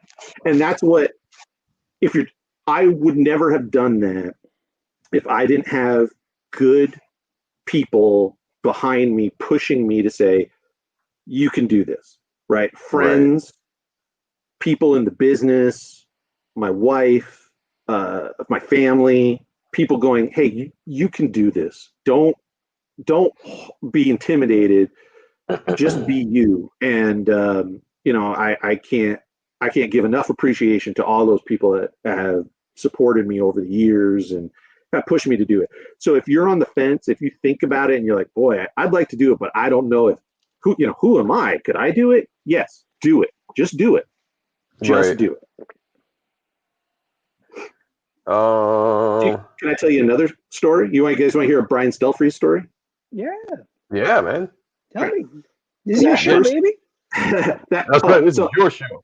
That first convention I went to, the two people, like I told you, the two people who were there was Denny O'Neil and Brian Stelfreeze. And you could tell Denny O'Neil had, at that point, I don't know how old he was, but I was like 19 to 20-ish. And I looked at him and was like, this dude is old. Like creaky old. And it was during, like I said, the whole Nightfall when Batman, they break his back, they bring in Azrael, they put on the whole gimmick, and Yep. and I don't know if he was still editing at that point or if he was just a writer at that point. I don't remember. But I went up to him because I knew, reading all these stories and Wizard stuff, like, you have to talk to editors. That's how you get jobs, right? So I was like, hey, I'm an art student here in town. I go to college, and I really want to be in comics someday. And I was wondering if you'd look at my stuff. And he was like, we have submission editors for that. Just send it to them. And I was like, okay, Fuck you you. old bastard. All right, I'm out. And so you just check that. Like, he's at this show. It's a small town in Vermont. Like I said, it's 50% like sports cards. It's the other 25% is trade, like it's a comic book swap meet. And then you got like a couple VFW, right? Or like a it was like a Ramada Inn, yeah. And he's just kicking back because he's not selling anything. Like, he's just there because he's there. Maybe he's signing some stuff for some old school people. Are like, oh, I had Denny O'Neil comics in the 70s, whatever. So I was like, okay. Thanks for getting Speedy addicted to drugs. So, yeah. If it wasn't for Neil Adams, you wouldn't be anybody. No, that's not nice. So I spent most of my time with Brian Stelfreeze, and he was awesome. He was telling me stories. And so one of the things, it reminded me of this when we were talking about the Ninja Turtles and how things were drawn without that kind of mechanical process, real organic, real hands-on and stuff like that. Hey, nice flowers. Yeah. Flowers? All right. Chris Flowers, yeah.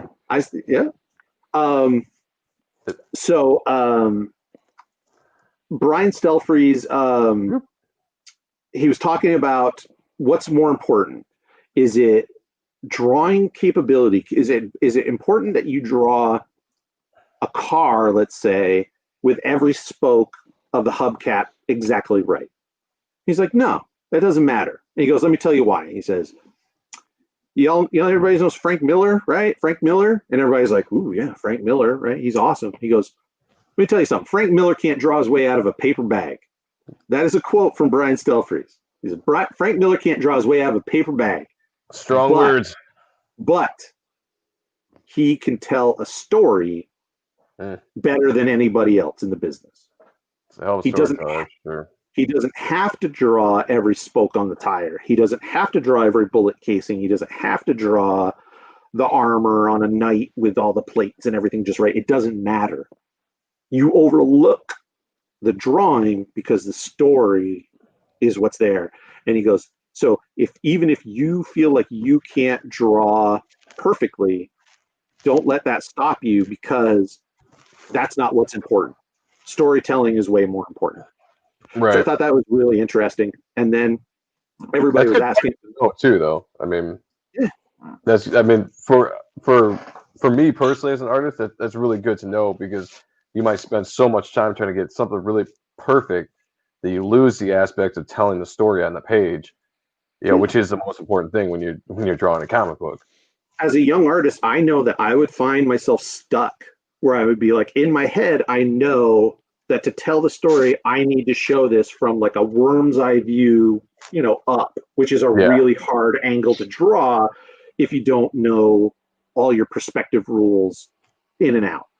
Yeah. And I would get stuck on that part and go, oh, well, how do I do it? I don't know. And then you kind of give up. And what he was saying was, who cares? It doesn't matter if the perspective's right. It doesn't matter if you got it correct.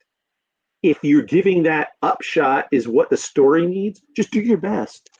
And the flow of that story is going to carry you. If it's a good story, people are going to overlook the flaws in what you're doing.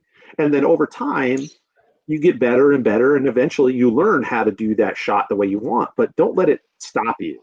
Right. So he said that. And then everybody was asking him about Batman at the time. And it was when, right, so Azrael is Batman. He's got the big mechanized costume with the big Quesada design. Right. So everybody's asking about it. He goes, Joe Quesada. He goes, I'd like to punch that guy in the face. He goes, He's not that the dude, only one. he goes, that dude designed this costume. He goes, he drew it in one view. He drew it straight on. And then they sent that out to everybody at DC who was working on Batman books and goes, here you go, here's the design. And Stelfreeze is like, well, what's it look like from behind? And Joe Quesada goes, I don't know, make it up. I don't care. Yep. And so he was like, this guy is driving me crazy because he was having to paint that armor on covers for Shadow of the Bat for, I don't know how long that went, but that was like at least 6, well, it had to be at least a year, right? Storyline. It was, yeah, I think it was. Well, the Nightfall was a year, and then the Shadow or the Night Quest. Yeah. And then Night's End. Night's End. Oh. Yeah, the Night's End. Yeah, I mean, it was a long running between 93 and 95-ish, I'd say. Maybe 94. Yeah. So year and a half. If you go back and look at that stuff and you see the different books with different artists, it's never drawn the same way twice. Because all they had was that straight on so many different versions of that bat suit. But it's funny. Did you ever listen to that interview that Quesada had with Kevin Smith on the Batman and Batman podcast? I missed that one. Quesada was on one of his shows. It was like a 2-hour pod or something, and he specifically talked about designing the Batman suit that was it John Paul Valley or whatever Azrael was wearing, and he specifically said that, you know, it's like he was requested to design a suit that was reminiscent of that time of the flashy, you know, the Image kind of big shoulder pads and mech and all that kind of stuff. And he said he just went in there and he's like, I just gave it everything I could think of. And he's like, I didn't have to draw it, so I didn't care. And this is how he was talking to Kevin Smith about it. He's like, so I just put everything in there. He's like, I just handed it off to people. And he even talked about how people were so pissed when they got that sketch and had to actually draw that costume panel to panel work. Well, there you go. I heard that directly from one of the artists that corroborates the Joe Q story. Yeah. Hey, so there's some advice for young artists out there. If you're out there and you're doing your own characters and your own design stuff, keep it simple. Yeah. Keep it simple. It looks great when you draw that first pinup and you're like, this is awesome, dude. He's got 800 belts and you know, this mask is super intricate. This looks so cool. And then you have to draw it 10,000 times. Yeah. You just go, I'll tell you one of the things that happened when I took over Naughty and Nice. One of the main characters, Naughty, has tattoos. She's got tattoos on her shoulders, across the top of her chest here, and they suck. It sucks to draw these tattoos in every single shot. You got to draw the little over and over and over. And so at one point, Murat's giving me the freedom where he's like, you can change her costume every issue, right? Like make her just wear. There's no set costume. She can wear whatever she wants every issue. So I try to find as many different ways as I can to kind of cover up her arms.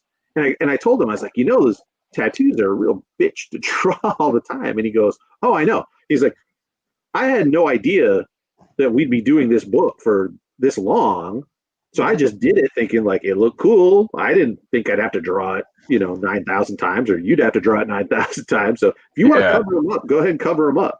And that's what I do. I try to find costumes that'll cover the shoulders as much as I can because it's paint. So it might look cool, like for your character to have like a neck tattoo or some big thing across their back. Like I used to think about it in the 90s with, remember Grunge from Gen 13? Yeah. Like skull. You have to draw that every panel he's in, and it's just a pain in the ass. So keep them simple. Yeah, I was sorry, I'm trying to find a picture of that tattoo. But yeah, let's as an artist, you talking about getting stuck in like the pin-up design. And you're character, and you're like, oh man, this looks so awesome. I'm gonna give him this, and this is gonna be awesome detail right here. It's just gonna look so cool. And when I was designing my character for the book that I'm gonna do next year, I really had to pull back on what I wanted to do with the costume because I had finally hit a maturity level in drawing that I was like, I can't draw this on a consistent basis on every panel. There's just no way. So I had to modify what was originally in my head, and it still looked cool. But like originally, I was like, I want to give them all this tech and like all this really cool stuff, and it just doesn't work for storytelling. I'll hand it to Rob Liefeld and what he did with cable. He's come out in his podcast lately and he's talked about it, and he was like, yeah, great podcast, love it. And he's like, I never had him in a set costume. He could be in whatever I wanted him to be. And he's from the future. So I don't have to draw him holding an AR-15, an Uzi, a specific something that you reference. He's got future space guns. I mean, they can look like anything I want. Genius. Like, that's super smart. Just keep it easy on yourself, especially when you're doing a team book and you've got a bunch of characters to do. Don't kill yourself with, don't make the next Spider-Man with that pattern that you have to redraw 8,000 times, man. It's hard. It's hard work. Like, again, a tip to young artists out there, sit down somewhere and do something for 8 hours straight. Take a break here and there, right? Take a break for lunch, take a break to go to the bathroom, get something to drink, whatever. But basically sit in one spot and do something for 8 hours. That's what pros do. They sit at that drawing table every day, because I know, like, for me, I'm at a point where I do now ink all my own stuff. And so I'm not doing full pencils. I basically am doing kind of roughs. And then I'll go in and I'll tighten up specific things. Like I'll tighten up faces or costume details that I want to make sure I get right. But a lot of the drawing is done in the inks. And even then, I have to, That's the best one I can find of the tattoo. Yeah, that would be. And that's one shoulder. There's tattoos on the other shoulder as well. And then across the top of the chest, it says "Bad Girl" in that gothic font. Oh yeah. Yeah, I'd cover that up. But yeah, so I can do a page in a day, but it's an 8-hour full day. And it depends too. Like, people ask, of that a lot. And I will find, for me, I don't know, you guys tell me if you feel differently, what your experience is. A pinup or a splash page will take me longer than a 7-panel page. Right. Because the panels are small. If there's dialogue, it's going to cover a big part of the panel. You don't have to draw a ton of background, maybe just hint at some of the background and a lot of faces and things like that. I'll do a 7-panel page in maybe 5 or 6 hours sometimes if I'm really jamming. A splash page could take 2 days, easy. Yeah. So if you're interested, you think you want to be a comic book artist, that's something that you need to do. I know Jim Lee's talked about it on his Twitch streams and stuff he does, about, like, he almost as a young artist was working out to do it. He'd be like, can I sit here for 8 hours? Are my hands going to cramp up? Is my back going to go out? Are my shoulders going to be sore? Like, he thought about it as physical training, like you would for sport, to do something for that long and that consistently. And it's a good point, because if you can't do it, you're going to be one of those people that an editor or a publisher can't rely on to give you work regularly, and that's a big part of it. I've got another question. Yeah, I got another question from Elliot here, but before that, I was going to say that, and I don't know how you guys are, but I know specifically with me, no matter what, whether I'm drawing on a consistent basis, like every single day, or if something's happened in my life where I've had to take a couple of days off because of work or family and stuff like that, it always takes me sometimes a half hour to 40 minutes to really get into a zone where I just cook, because I can sit down and it just takes my brain a second to get into the rhythm of drawing. Now, I know some people do warm-up drawings. I've never been able to do that because I just want to get into what I'm working on, and maybe I should do warm-up drawings. I don't know. But have you ever experienced that where it takes a second to kind of get into the zone, where then all of a sudden, whatever, you hit it, and now you're full blast ahead and you're going full steam on pages or whatnot? Yeah, that's my life. It takes me a while to, like Mike Wieringo said this. He's like, I always felt not tight, but not loose, and he's like, it always took him a while to get down. And you look at his stuff and it's cartoony, animated, simplistic in a sense that you would think would be very quickly. Well, it's not, because you still got to figure out the gesture, the structure, the storytelling, everything. So if something like that, like, it definitely takes me a long time to get loosened up, and just focus. I will answer the question, but Sean, you bring up an awesome point that I do want to share with people is cartooning doesn't mean easy. No. People think cartoon means easy. It doesn't. I had somebody reach out to me a year ago or so, and they wanted me to do a big commission of all of the Peanuts gang, the Charles Schultz Sunday Comics Peanuts gang. Mm-hmm. I've never drawn in that particular style, but, there's reference. You look at it and you go, okay, let me figure this out. It was incredibly difficult because it's so nuanced. It's not just a big circle for the head. It's got to be just right. If you don't put those eyes in the right spot, it's not the same. If you don't do what's the thickness of the eyebrow? What is the nose? Cartoony doesn't mean easy. Yeah. So if you think like, well, I draw cartoony style, so that's going to really save me time. Right. No. So for me, about warm-ups and stuff like that, I hate to say it, but I don't do warm-ups, and I don't have a problem. I sit down and I go. Now, I found where I can get in the zone. I'm not always in the zone. Sometimes you're struggling a little bit to get something going. Right. But I've never had that problem of like, this just isn't working for me. I need to draw a few things first or whatever. For me, I can just go. But I do get into the zone times where you're like, the ink is flowing, you're getting the right line you want with it, and things are really going well, your hands moving well. Yeah, that's a little bit different, but yeah. Like it's a rhythm for me, there's and you probably understand it from me just saying it, but that's the best way I can describe it, is that getting in the zone is getting into a rhythm. At some point, it just takes a second, almost like an athlete. You got to stretch before you start going and playing some sports. It's like when I first sit down on the table, it takes a second for that rhythm to kick in, even though I might be working on something and it's going good, but it's just like my head's not into it. And all of a sudden something clicks. I'm just like, boom, I'm moving, I'm going. Maybe music's going on, and I'm just kind of flowing. And it's a rhythm thing for me. I'm sure it's different for a lot. I've noticed it at like conventions sometimes when I'm there. That first convention sketch, somebody comes up and goes, "Hey, I want a sketch of the wasp," and you go, "Okay, I don't draw the wasp a lot," and it takes me more time to visualize what I want to do, and I might end up being like, "Oh, that's a bad pose." Oh yeah. Yeah. And then by the time you get to like hour 4 or 5, somebody comes by and they go, I want to get a sketch of Ghost Rider, and you're like, no problem. And your first idea is bomb. It's killer because your mind is in that zone of I got all my ideas and I'm flowing, and that's good. So it's not so much the physical warm up for me. Sometimes it's the mental of, there you go. am I getting the right idea? Nah, this idea doesn't work.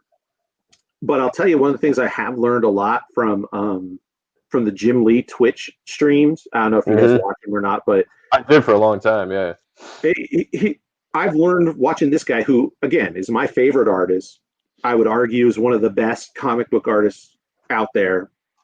He'll be drawing something and go, "That's no good," and he'll pull out that eraser and he just goes, all gone. That wasn't working for me. I'm, where a lot of young artists you'll do that and you go, "Oh, I like this part. I like where the hips are going, but the arms don't work." And they'll spend 8 hours trying to noodle those arms to get it to work. Lego it. Yeah. It just goes, nope. Let me start over. And I've learned to do that. I've erased entire pages. I've erased entire double page spreads because I was like, that angle's not right. That's not working. I did all the perspective grid, and you know what? I got way too much. It's not balanced. I got way too much space over here. I got all the figures over here. Nope. And just start over. And that's been incredibly liberating as an artist. I find I spend way less time trying to noodle stuff or fight with things to get it to work. If it's not working, man, that's what erasers are made for. Just start over. It's funny that you brought that up because I was going to say, it's funny you brought that up because I learned the exact same thing from watching him draw on Twitch. And up to that point, I didn't like erasing that much because I thought I should be better than this. That what I'm working on, I should figure this out and I should work it, I should make it work. And watching him draw, it completely changed my philosophy on drawing, that he'd just erase. Sometimes then he'd have some detail into his work and he'd just be like, it's completely gone. I'm like, if he can do that, then I can do that without the fear that because the fear was always there as a young artist that whatever I put, even if I'm struggling on it, I'm not going to draw it as good no matter what. So if I erase that, it's gone. And that was always a fear. Yeah. And once I saw Jim Lee do that, I was like, you know what? I'm going to start doing that. And it's very liberating. Just be like, all right, gone. I'm going to do something different. It's going to be better. And we're going to move on because this isn't working. And it's increased my production so much just to be able to erase, Absolutely. Yep. And don't be afraid to erase. It was Dave Cochran's wife told me when I was like 11. She's like, don't be afraid to erase because if you did it once, you could do it again, and you'll probably do it better once you figure everything out. And she's talking to me like I'm a seasoned pro. I'm freaking 11 years old, and you're like, okay. So like that's one thing that's always been ingrained in my mind is just don't be afraid to erase because you could do it again, but you will probably be better with what you're trying to achieve, aesthetically and whatnot. So. Yeah. I find I get a lot of questions from, again, young artists, new artists, sometimes it's kids, sometimes it's older people, whatever. And they'll come to me at shows a lot. And I don't know if I'm just approachable, just that kind of guy, or I have a style that people go, okay, this guy's got kind of a style I can relate to. Maybe, I don't know. I get a lot of questions about that stuff. Like, what do I do? How do I get my son? He likes comics. He wants to draw. How do we get better? How do you do this or how do you do that? And Joe, being a musician, and I would imagine I try to relate it to that in a way where I tell people, like, it takes time and it takes effort. You wouldn't go into a music studio and pick up or sit down at a keyboard and be like, I can make songs on a keyboard. You take piano lessons. And people don't think twice about, like, well, you got to take piano lessons to learn how to play keyboard or piano or guitar. Of course, that makes sense. You got to put in time and learn the basics and do it. People think art is this magic dust that's been sprinkled over you and you got it. It's work. It's effort. It's you have to learn the basics. I've spent so much time. Again, I'm a big believer in that 10,000 hours to master something. It's probably more like 100,000 hours to master something. Yeah. I've put in so much time. I don't think about some of the details and things that a younger artist might have to think about, but it's there because I spent all that time doing it.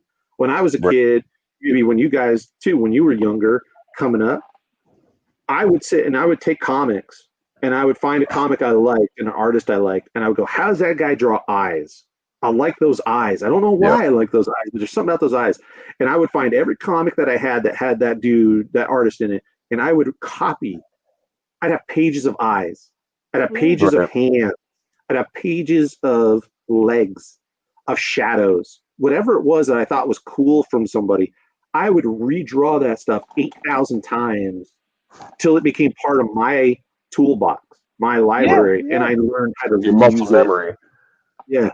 And so that's what I tell people is, how do you learn? How do you do it? Draw. Just draw all the time. Draw everything.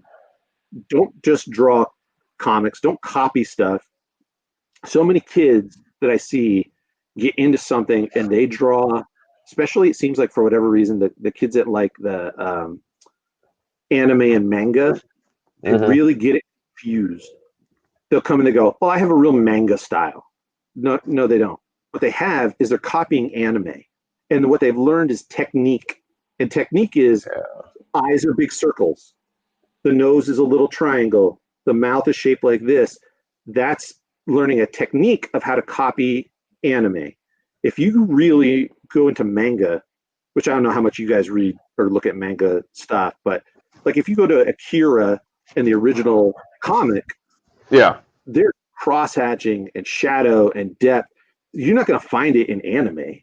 It's not. It doesn't look like what you see in Pokemon, Sailor Moon, or stuff like that. That's style. What other people are learning is technique, and you have to be careful about that as you're coming up. Especially if you're learning by copying what you see. Mm-hmm. There's a benefit to that to a degree, but you're only going to get so much of style. You're going to get technique. You're not going to develop your own style. Like as a kid, I love Spider-Man. Spider-Man is my favorite character, and I learned how to draw the black costume Spider-Man from the Marvel Handbook. Remember that, the Marvel Universe Handbook? Oh, yeah, I got that. It's Ron Friend's drawing, and he had these. It's a black costume, and he had these blue highlights to show off the muscles. Mm-hmm. I didn't understand why he put the blue highlights where he put them. Yeah. All I knew was you put blue highlights, and around the shoulder it kind of goes like this, up like this. And so I would copy that no matter what position the figure is in, because that's technique. That's not style, and I didn't understand it. That's such a great point. Yeah, absolutely. Learn the basics. It sucks. When I was in college, I had a kid. I was teaching the student teaching and doing art classes and stuff. And this kid's mom approached me, and she was like, "My son really likes comics, and you were talking about comic books and stuff, and you drew something and he saw it." And she was like, "Would you do art lessons? Would you be his friend because he's a nerd?"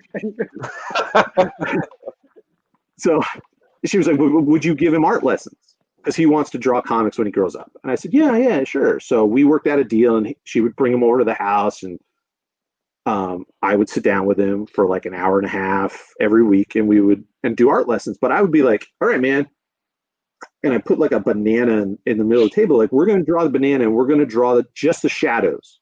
No lines, no contour, just we're going to work on shadow. And he'd do it, and it got a few weeks in, and he was like, and I was like, what's going on? He's like, "This is stupid. You make me draw like bananas and trees, and I want to draw comics." And I went, "Hold on."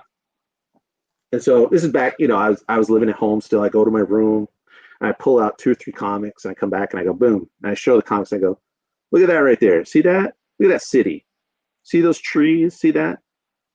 That's not a tree like a little kid draws, which is like, right, you do that bubble on top, and then the trunk with a hole in the middle where the owl lives, or a house is a square with a triangle on top, right, with the house. Those are symbols.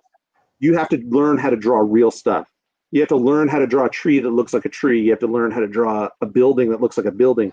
Because if your background and all your stuff that's real doesn't hold water, when you draw something crazy and amazing in the middle of it, people are going to go, "That's stupid. That doesn't make any sense." And the example I gave him, I think at the time, was Spawn, which is probably something you shouldn't show a little kid, You gotta grow up sometime. But what McFarlane did, what he's so good at, is he would draw, Spawn was in those alleys, those city alleys, and the perspective would be right, and the lighting would be right, and the texture of the bricks would be right, and the cardboard box on the ground would look like a cardboard box. It'd have a piece of tape on it, and a bottle. You go, okay, and it has a reflection like a bottle. And you look at all that stuff, and you go, that looks like an alley that I could see in real life. I buy that. And in the middle, he puts the Violator, which is this character with like insect segmented eyes and a giant mouth, and it doesn't hold to the laws of physics at all. It makes no sense. But you don't question it because it's in a real space. Yeah. You go, "Oh, yeah. I get it. I buy it. That makes sense." So coming around, I guess the point I'm trying to make is, I see a lot of kids, and when they come to me and they show me Spider-Man, and they show you the Hulk, and they show you Goku and whatever, nobody comes and goes, "Hey man, I've been drawing buildings. I've been drawing bananas." You want to show somebody if you can draw that stuff, because if you want to be in comics, you got to draw that stuff. Yeah. Don't short yourself on those things too. I wish I'd spent more time with that as a younger artist, for sure. Yeah, back in, I think it was like 2000, like Joe Mad had a website and a message board, and he had a fact page, and it's like, here's all the questions he gets. What tools do you use? What, yada yada yada yada yada.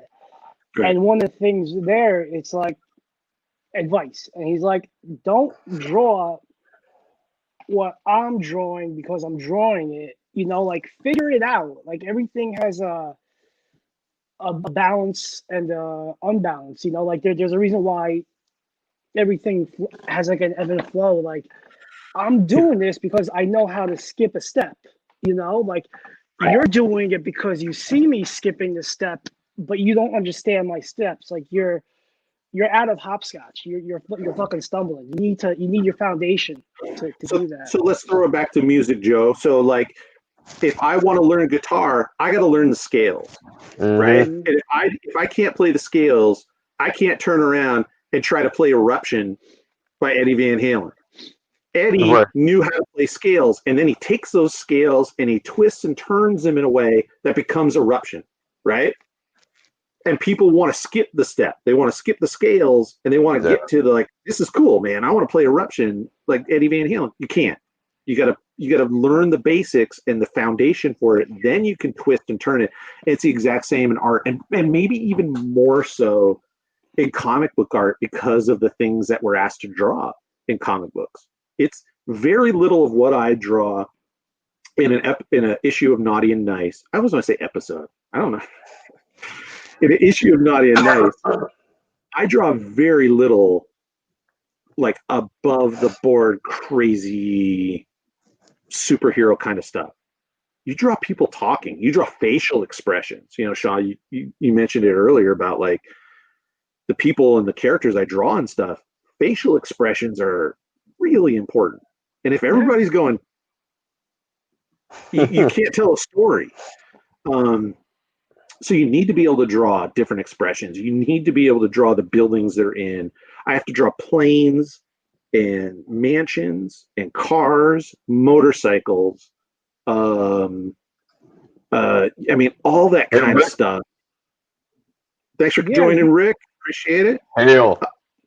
You're the director, you're the set designer, you're the choreo, the cinematographer. You're like, you know. Yeah, and if you can't bring some of that realism to those things, no matter how cartoony or your style is, right? Bringing it back around to that style. Oh, Rick. If you can't draw some of it realistic, none of it holds together. Sure. You know what I mean? Yeah, Joe Mad knows what the basics of a building or a car or a horse or whatever look like. Then he takes it and he kind of makes it his version of that.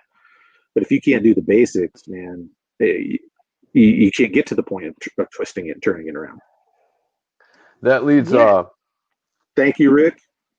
That leads to, and I said, Elliot, if you're still watching, I told you I was going to get to your question, but we have a rule there. But that specifically leads to one of the things that Elliot was talking about when it comes to faces and stuff. He said, "What tips would you have for drawing faces for one character consistently from panel to panel?" Tons of practice. Make a model sheet.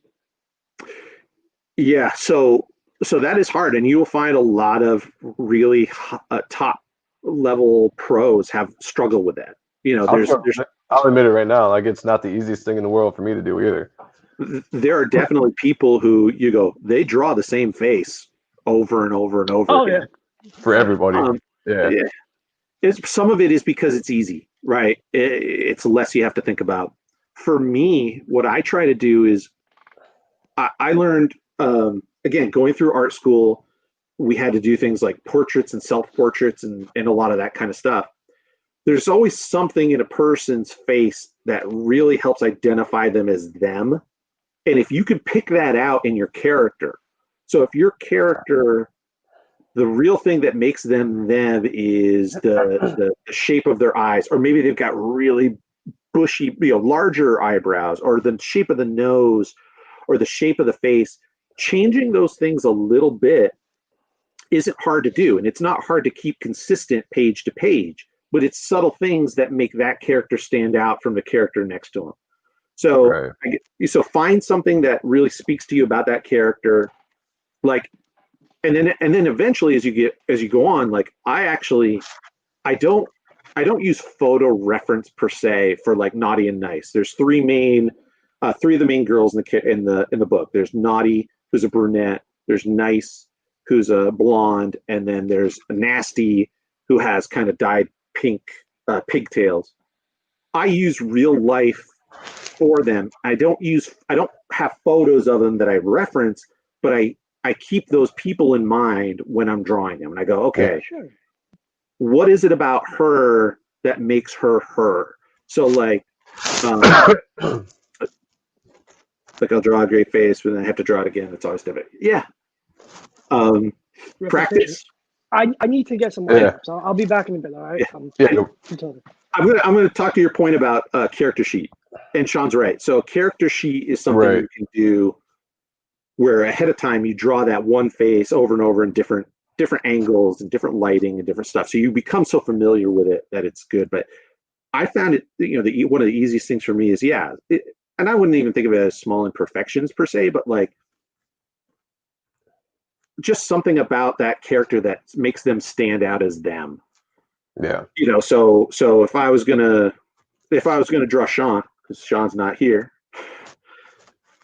the way that his face is shaped, I'm gonna put him in a hat of some kind, because that's what when I think of Sean, I think of him wearing hats. Right. And maybe the shape of his ears, and then the rest of it can be a little generic. You don't have to draw a very special mouth. You don't have to draw a very special kind of nose. It's pretty standardized kind of stuff. And a couple small things really help you to keep it consistent and identifiable across the page. Yeah, like one thing I've noticed, or I've done with my characters when I'm designing the character, is one, hairstyle. Is a big thing, because a hairstyle can change the look of your character greatly. If you are kind of, let's just say that you struggle on drawing a lot of different styles of faces, and it's just something you're working on, but you tend to draw like Campbell, fantastic artist, but all his women look almost exactly the same.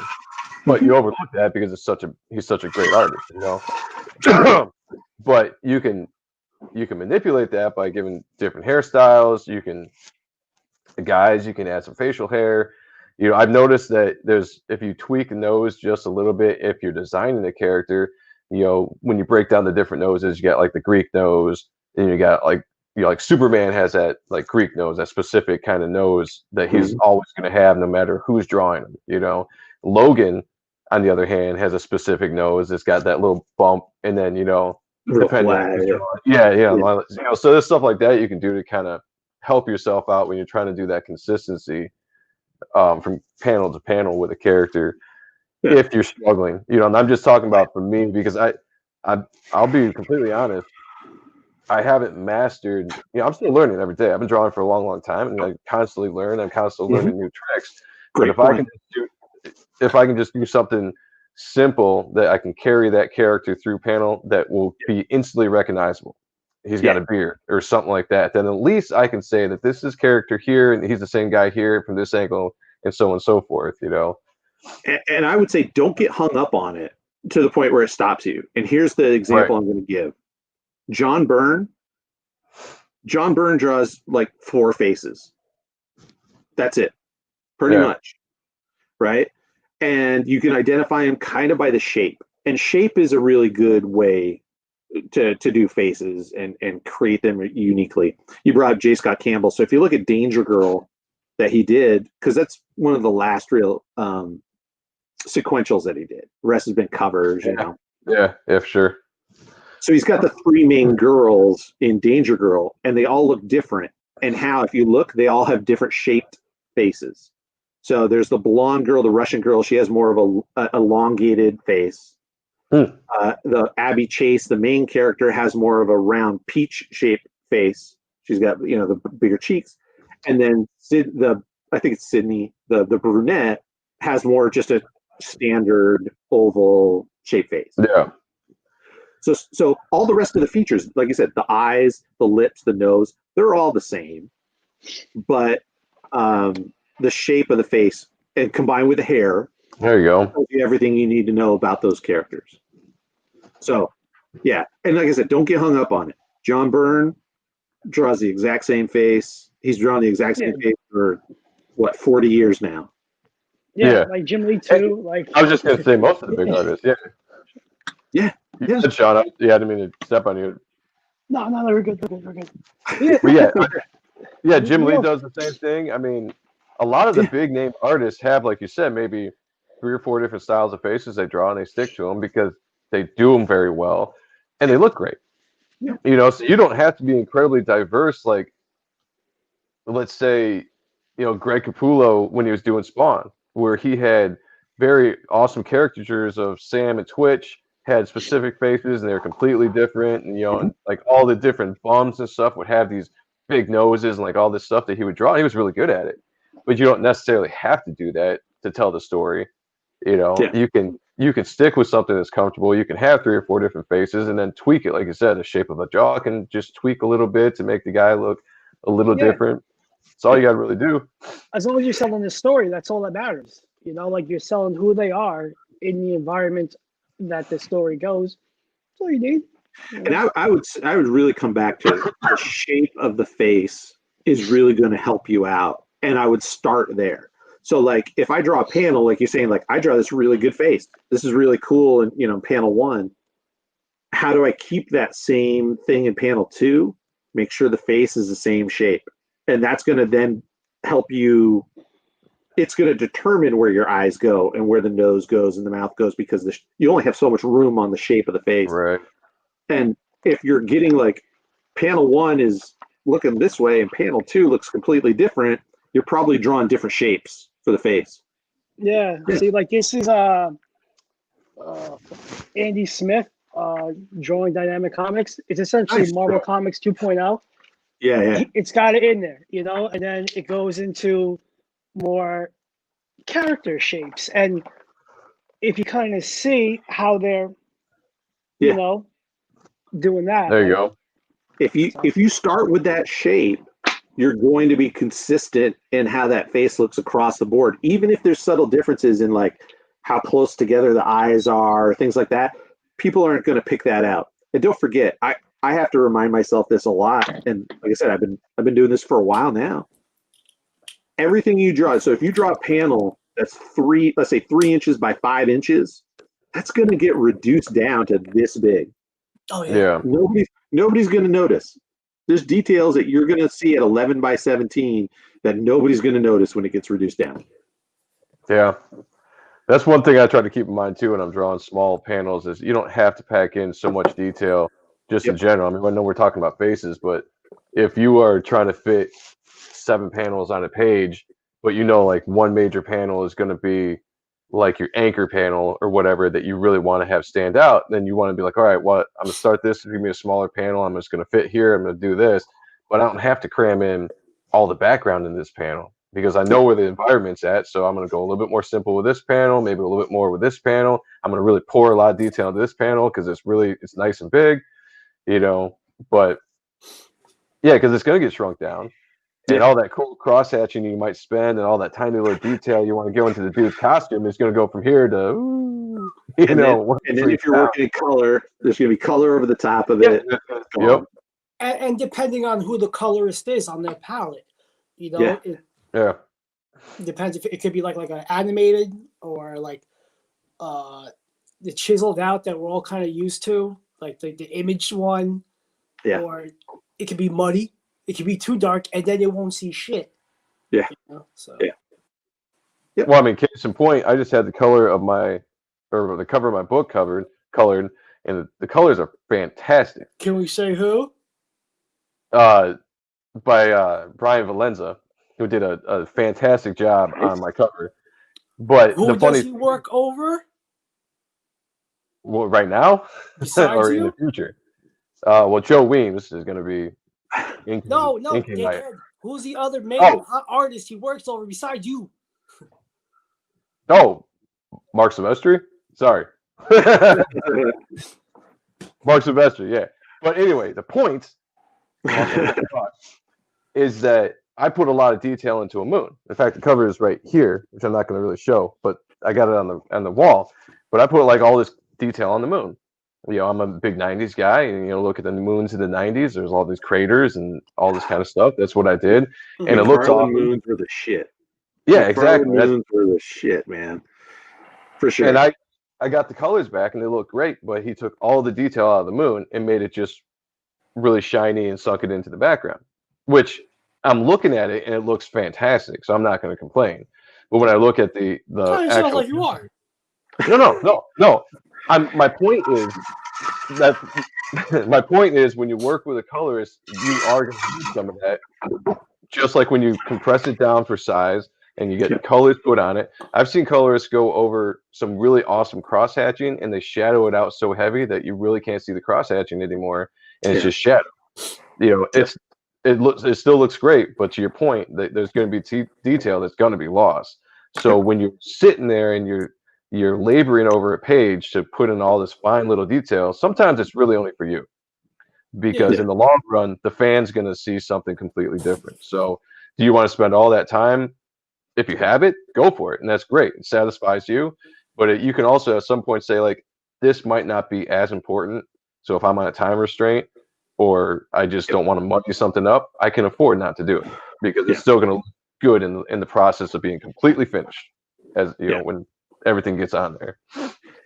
And that's a lesson you don't learn until you get to that point where you've either got proofs or you have it printed in hand, and then you can really see what happens, and then you all of a sudden go, oh, okay, I didn't realize how much is actually covered up by word balloons.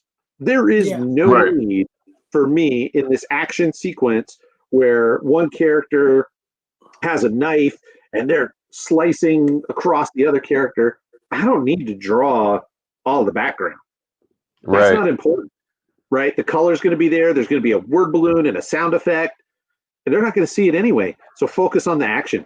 Take your time and do that. Don't worry about, all that kind of stuff. In fact, anybody who's doing either the writer, if the writer's also scripting or you have a scripter, they're going to thank you for it if you give them more room to work with. Writers never want to use less words. Let's put it that way. Yeah. And then you got the writers that are like, I'm a writer. I'm going to put all the words in this page. And it's like, what the fuck? So let me to say this. I've had this discussion with many of these first-time writers who come to you and they go, I got a script. This is awesome. You got to see this. How many times have you guys seen it where they write, I had this exact scene one time.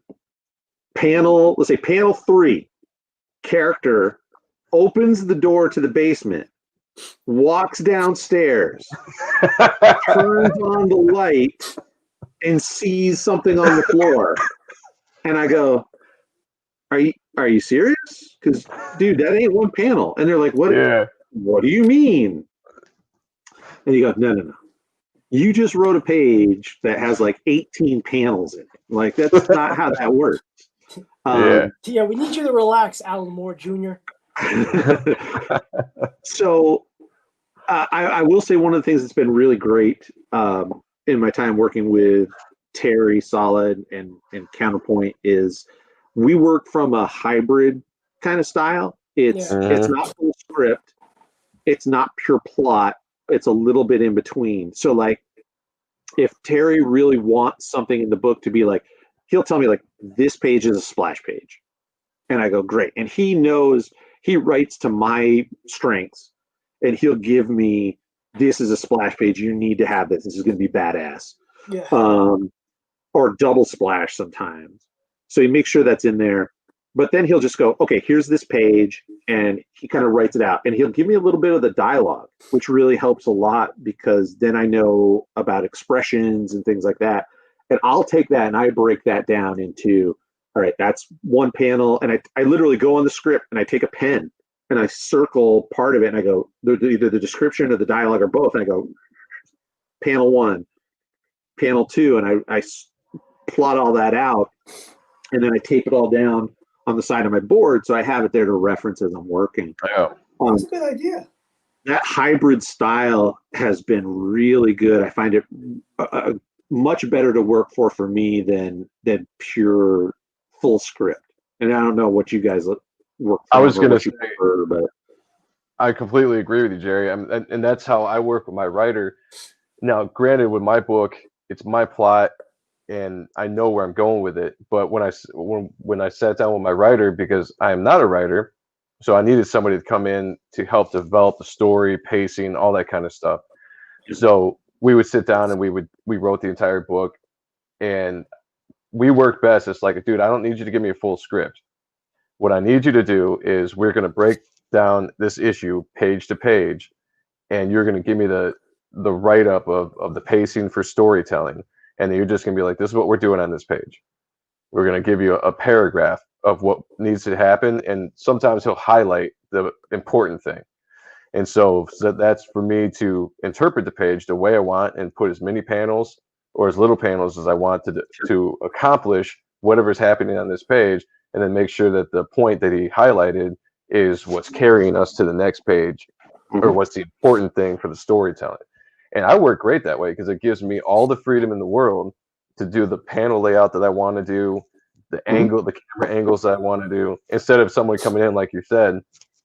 It's funny because the first time I ever read a script by this guy, and he's always been a really good writer, but I ran into that kind of issue when we were supposed to work with each other a couple years back, and I was reading his script, and I was like, hey man, this is really cool, but I'm going to have to change this page quite a bit to make it work, because you were asking for 3 different things in one panel, and then you have 5 other panels on the page I need to do, and it's just not possible. You know, and he was really cool about it, you know, because I mean, he was just like me, you know, he's not professional. We're both independents, you know, they are learning, but it was an eye-opening thing for him, because I could come from the artist perspective of it and be like, dude, you want this, and then you want something on the wall over there, and the camera angle that you want in this panel is not going to show all that, you know. So, and which brings that, I mean, as an artist too, you do have a little bit of freedom sometimes to tweak things. Yep. Depending, unless the guy's just like an iron grip writer, like you do exactly what I want, or else, you know, usually you have a little bit of freedom. I worked on a project that ended up being just a complete nightmare, and it was written by a first-time writer. It was supposed to be through a company, I won't say, but you know, they reached out to me and said, Sean's smiling because he knows. Oh yeah, we're good. Yeah. So they reached out to me and said, hey, we have this project, and they wanted me to turn around character designs for this project, which I did. And then they ended up going, no, the artist or the writer wants to do something else. So we don't have this project to offer you, but we have this other one instead. And I was like, okay, but now you're kind of in the mode. You're like, okay, I got this idea. I'm going to work on something. This would be cool. And it was originally written as 4 independent books, right? It's going to be a 4-issue miniseries. So it was written as like, there's breaks and sort of like, you know, cliffhangers and stuff. Yeah. And then like partway through they go, we're just going to print it all as one 80-page graphic novel. And you're like, now the pacing doesn't make any sense. Like, it doesn't work. But this guy wrote full script. Supposedly it was optioned. The script was optioned by the producer of the movie Wanted. You know, that Mark Millar, right?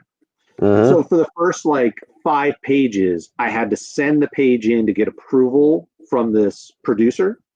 Yeah. They came to me and they said, okay, here's the project. I was like, great. Do you want me to do character sketches, character designs? You know, what are we doing? They're like, no, just, you're fine. Just go for it. Just figure it out as you go. Yeah. Okay. So I send in the page and they're like, no, that guy wouldn't wear a jacket with that collar. That's crazy. And like, really? Okay. Now they wouldn't tell me how to fix it. They wouldn't say like, you know, we want the collar to be bigger or smaller or whatever. They would just go, that's not the collar that guy's jacket would have. Okay, I'm working in the dark. I'll try this. All right, how about this? I mean, wow. And they were like, yeah. So, and I was, again, this is before I was inking my own stuff. I'm drawing full pencils, and they were like, we're going to have an inker for you, but we don't know who it is yet. I said, okay. So that means if I don't know who it is, We haven't had a conversation. I don't know how tight I have to draw my pencils. So I'm drawing them as tight as pencils go. So for anybody who out there who doesn't know what that means, what it's talking about is like, it's a complete drawing. Every line, every shadow, everything is filled in. There's nothing left for an inker to do other than literally trace it, right? Yeah. So I'm doing full pencils. About halfway through the project, they go, we think we could just reproduce straight from your pencils. And I was like, really? Because I wasn't working that way, but right. Oh, if you have a great colorist, that would make sense. They didn't have a great colorist. And the writing, again, full script, there was one splash page per issue, and then every page was 6 panels. Fuck that. Ugh. Every page was 6 panels, not a plot where I got to pick and choose and move the action and the pacing. 6 panels.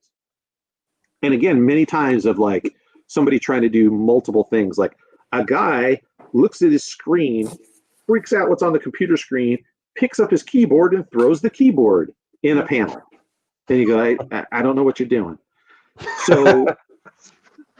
So I learned a lot from that experience, and I caution many young artists about it and saying, if you don't have, as an artist, there's nothing wrong with full scripting. If you're not comfortable with figuring out how to lay out a page, again, great thing for a young artist. If you're not a young artist and you want to show your pencils or your art to publishers to try to get work, don't work off a full script. Just don't do it. I took pages that I had that were full scripted and I showed them at a show to a Marvel editor.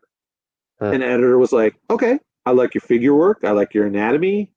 I like what you did with the perspective here. But they're like, I don't know if I would have, like these panels to this panel doesn't really work. The storytelling is a little muddy. I'm not sure what's going on. And I can't throw the writer under the bus and go, well, I was just drawing what I was told to draw. I would. They told me to do it. Oh, okay. They told me to do it. So that's where, if you want to show your stuff to an editor, to a publisher, you want to be able to say, I made these choices, good or bad. These are my choices on what I did. So if somebody comes to you with full script, nothing they've ever had printed ever, and it's there, and they want to give you exposure, walk away. Just walk away. You could do it all on yourself. You could do it. Yeah. And go find a sample script online and just draw that for fun, or for experience. Comic books, or a movie, a TV show. Yeah. Yep. I'm gonna wrap this up here because we've been going for about 2 hours and 20 minutes. It's been an awesome conversation, but yeah, I know, right? This is the longest show we've ever done. This is the longest show we've ever done. Yeah. No, this does not top the Fragga show. Get out of here. It does. Get out of here. Marat. No, Marat was 2 hours. Marat was 2 hours. So you're 17, 18 minutes over Marat. So you took the crowns, my friend. You guys picked the wrong guy who doesn't know when to shut up. That's a problem. No, we picked the right guest. And that's I was going to say real quick to put a kind of a topping on all that. A bow? Is that, bow, thank you. One thing to keep in mind for young artists is, and I'm not insulting writers here, but writers aren't artists for the most part. They're writers. So you do have to take a little bit of a stand sometimes when it comes to drawing, because you could be pushed around by a writer that really wants you to do what they want you to do, when at some point you have to say, like, I can't fit all this in the panel. So what's the most important thing? You give me 3 actions. The guy looks at the computer, he freaks out, he throws the keyboard. I could be like, I can give you throwing the keyboard. Right. I can't give you the other actions leading up to that because it's just impossible. So, I mean, sometimes you have to just be like, I can tweak the script enough to make, as long as the story is still being told and you're hitting those points that need to be hit, you can do that. And most of the time, I think a writer is going to be like, yeah, I mean, that's fine. The writer can fill in the stuff and we'll make the story work, because there's no way that you're an animator. It's a 2D platform that you're working on, and that's all you're going to be able to give them, So Yeah. I've heard writers before be, trash artists about certain things like that, and it always pisses me off because I'm just like, maybe you can draw, maybe you can't. I don't know, but we're the ones that have to draw. What it's taking you 5 seconds to write a panel, and then we have to go Epic hours, battle hours. in the middle of Midtown New York during Yeah. like Black Friday. No. Yeah. If you're a writer and you think you can do better, give me layouts. Yeah. I'll do finishes over your layouts. If you're so good a storyteller, do that. There you go. Yep. That absolutely. Yeah. All right, guys. Well, thank you for joining us. This has been a really fun, informative show. Like I knew it was going to be, and I think we were talking. We're going to have Jerry back on sometime, and we might do some portfolio reviews going in the future, and really take. If you guys are interested in that, let us know. Again, as you can see, Jerry's a wealth. Is it wealth? Well, whatever. He's smart and he knows his shit. So, and he's going to give it to you straight, and he's going to do it properly, and he's going to be gentle with you.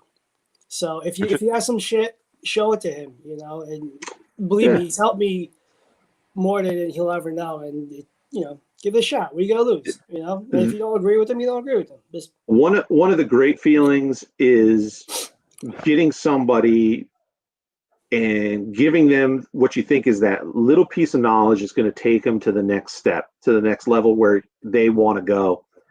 And when they hear it and they appreciate it, it's an unbelievable feeling to have that happen, because it's something that everybody needs, no matter how good.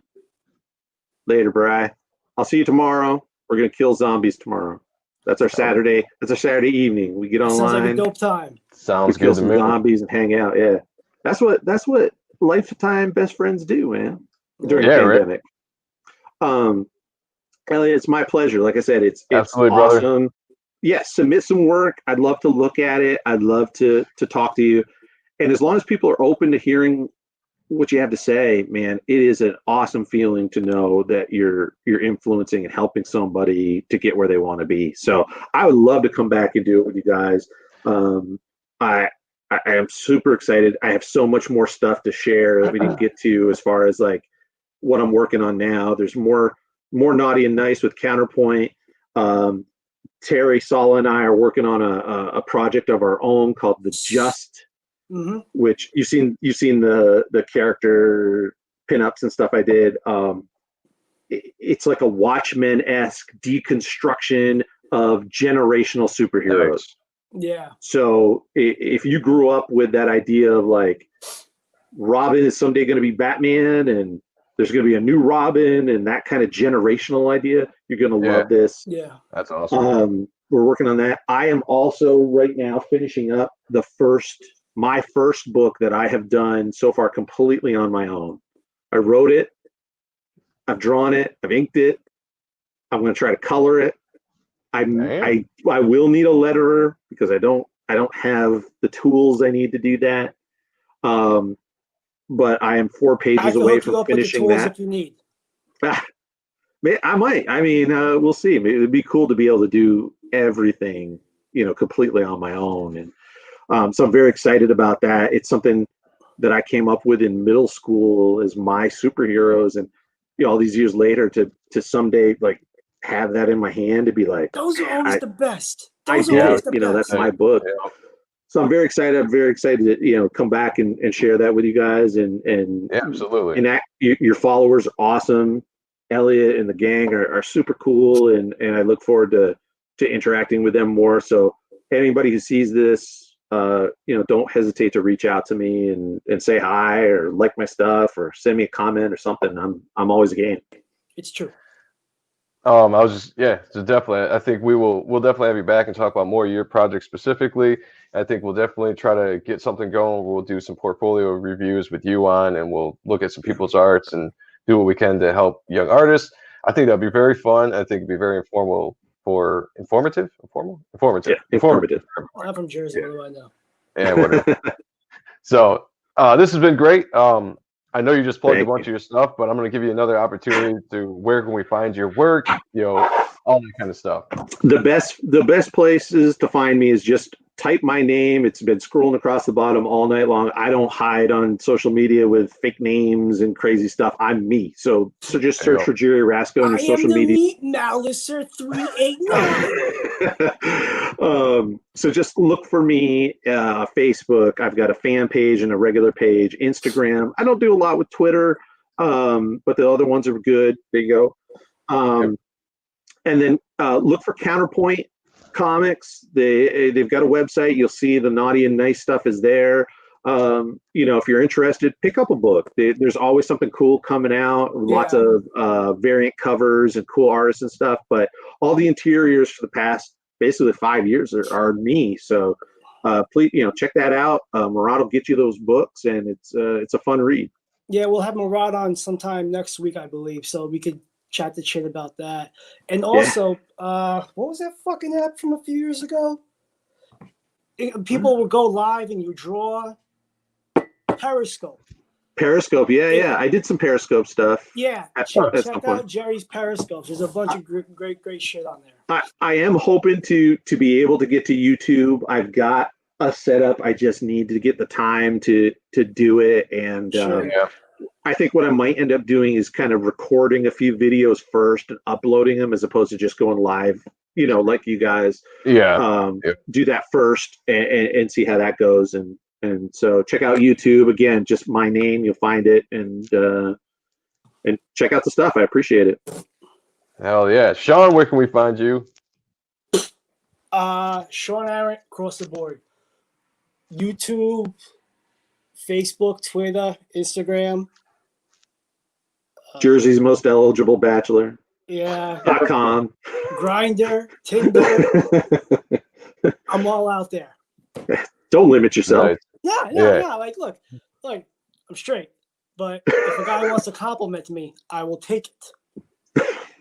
Hey, Elliot, when we do this portfolio show, which we'll figure out and then we'll announce when it all comes together. But what we could do is, if you submit your work and you're going to be on here and you have a webcam, we could also bring you on the show while we're going over. That'd be awesome. Yeah, that would be great, because sometimes text gets lost in dialogue, and if it's like this, you could get your point across asking the questions, but you do a great job as it is, like asking, just saying. Yeah. So we'll go over the details of trying to figure out what that show might look like. But I think I think we're spot. Yeah, that's something I want to proceed with. Yeah, definitely. Yeah. So you can find me at all the social media stuff. Same thing. Joe M. Sonntag. I'm pretty sure either Joe Sonntag or Joe M. Sonntag, you'll be able to find me. That's it. So, all right, I'm not going to keep anybody any longer. I'm getting kind of tired myself.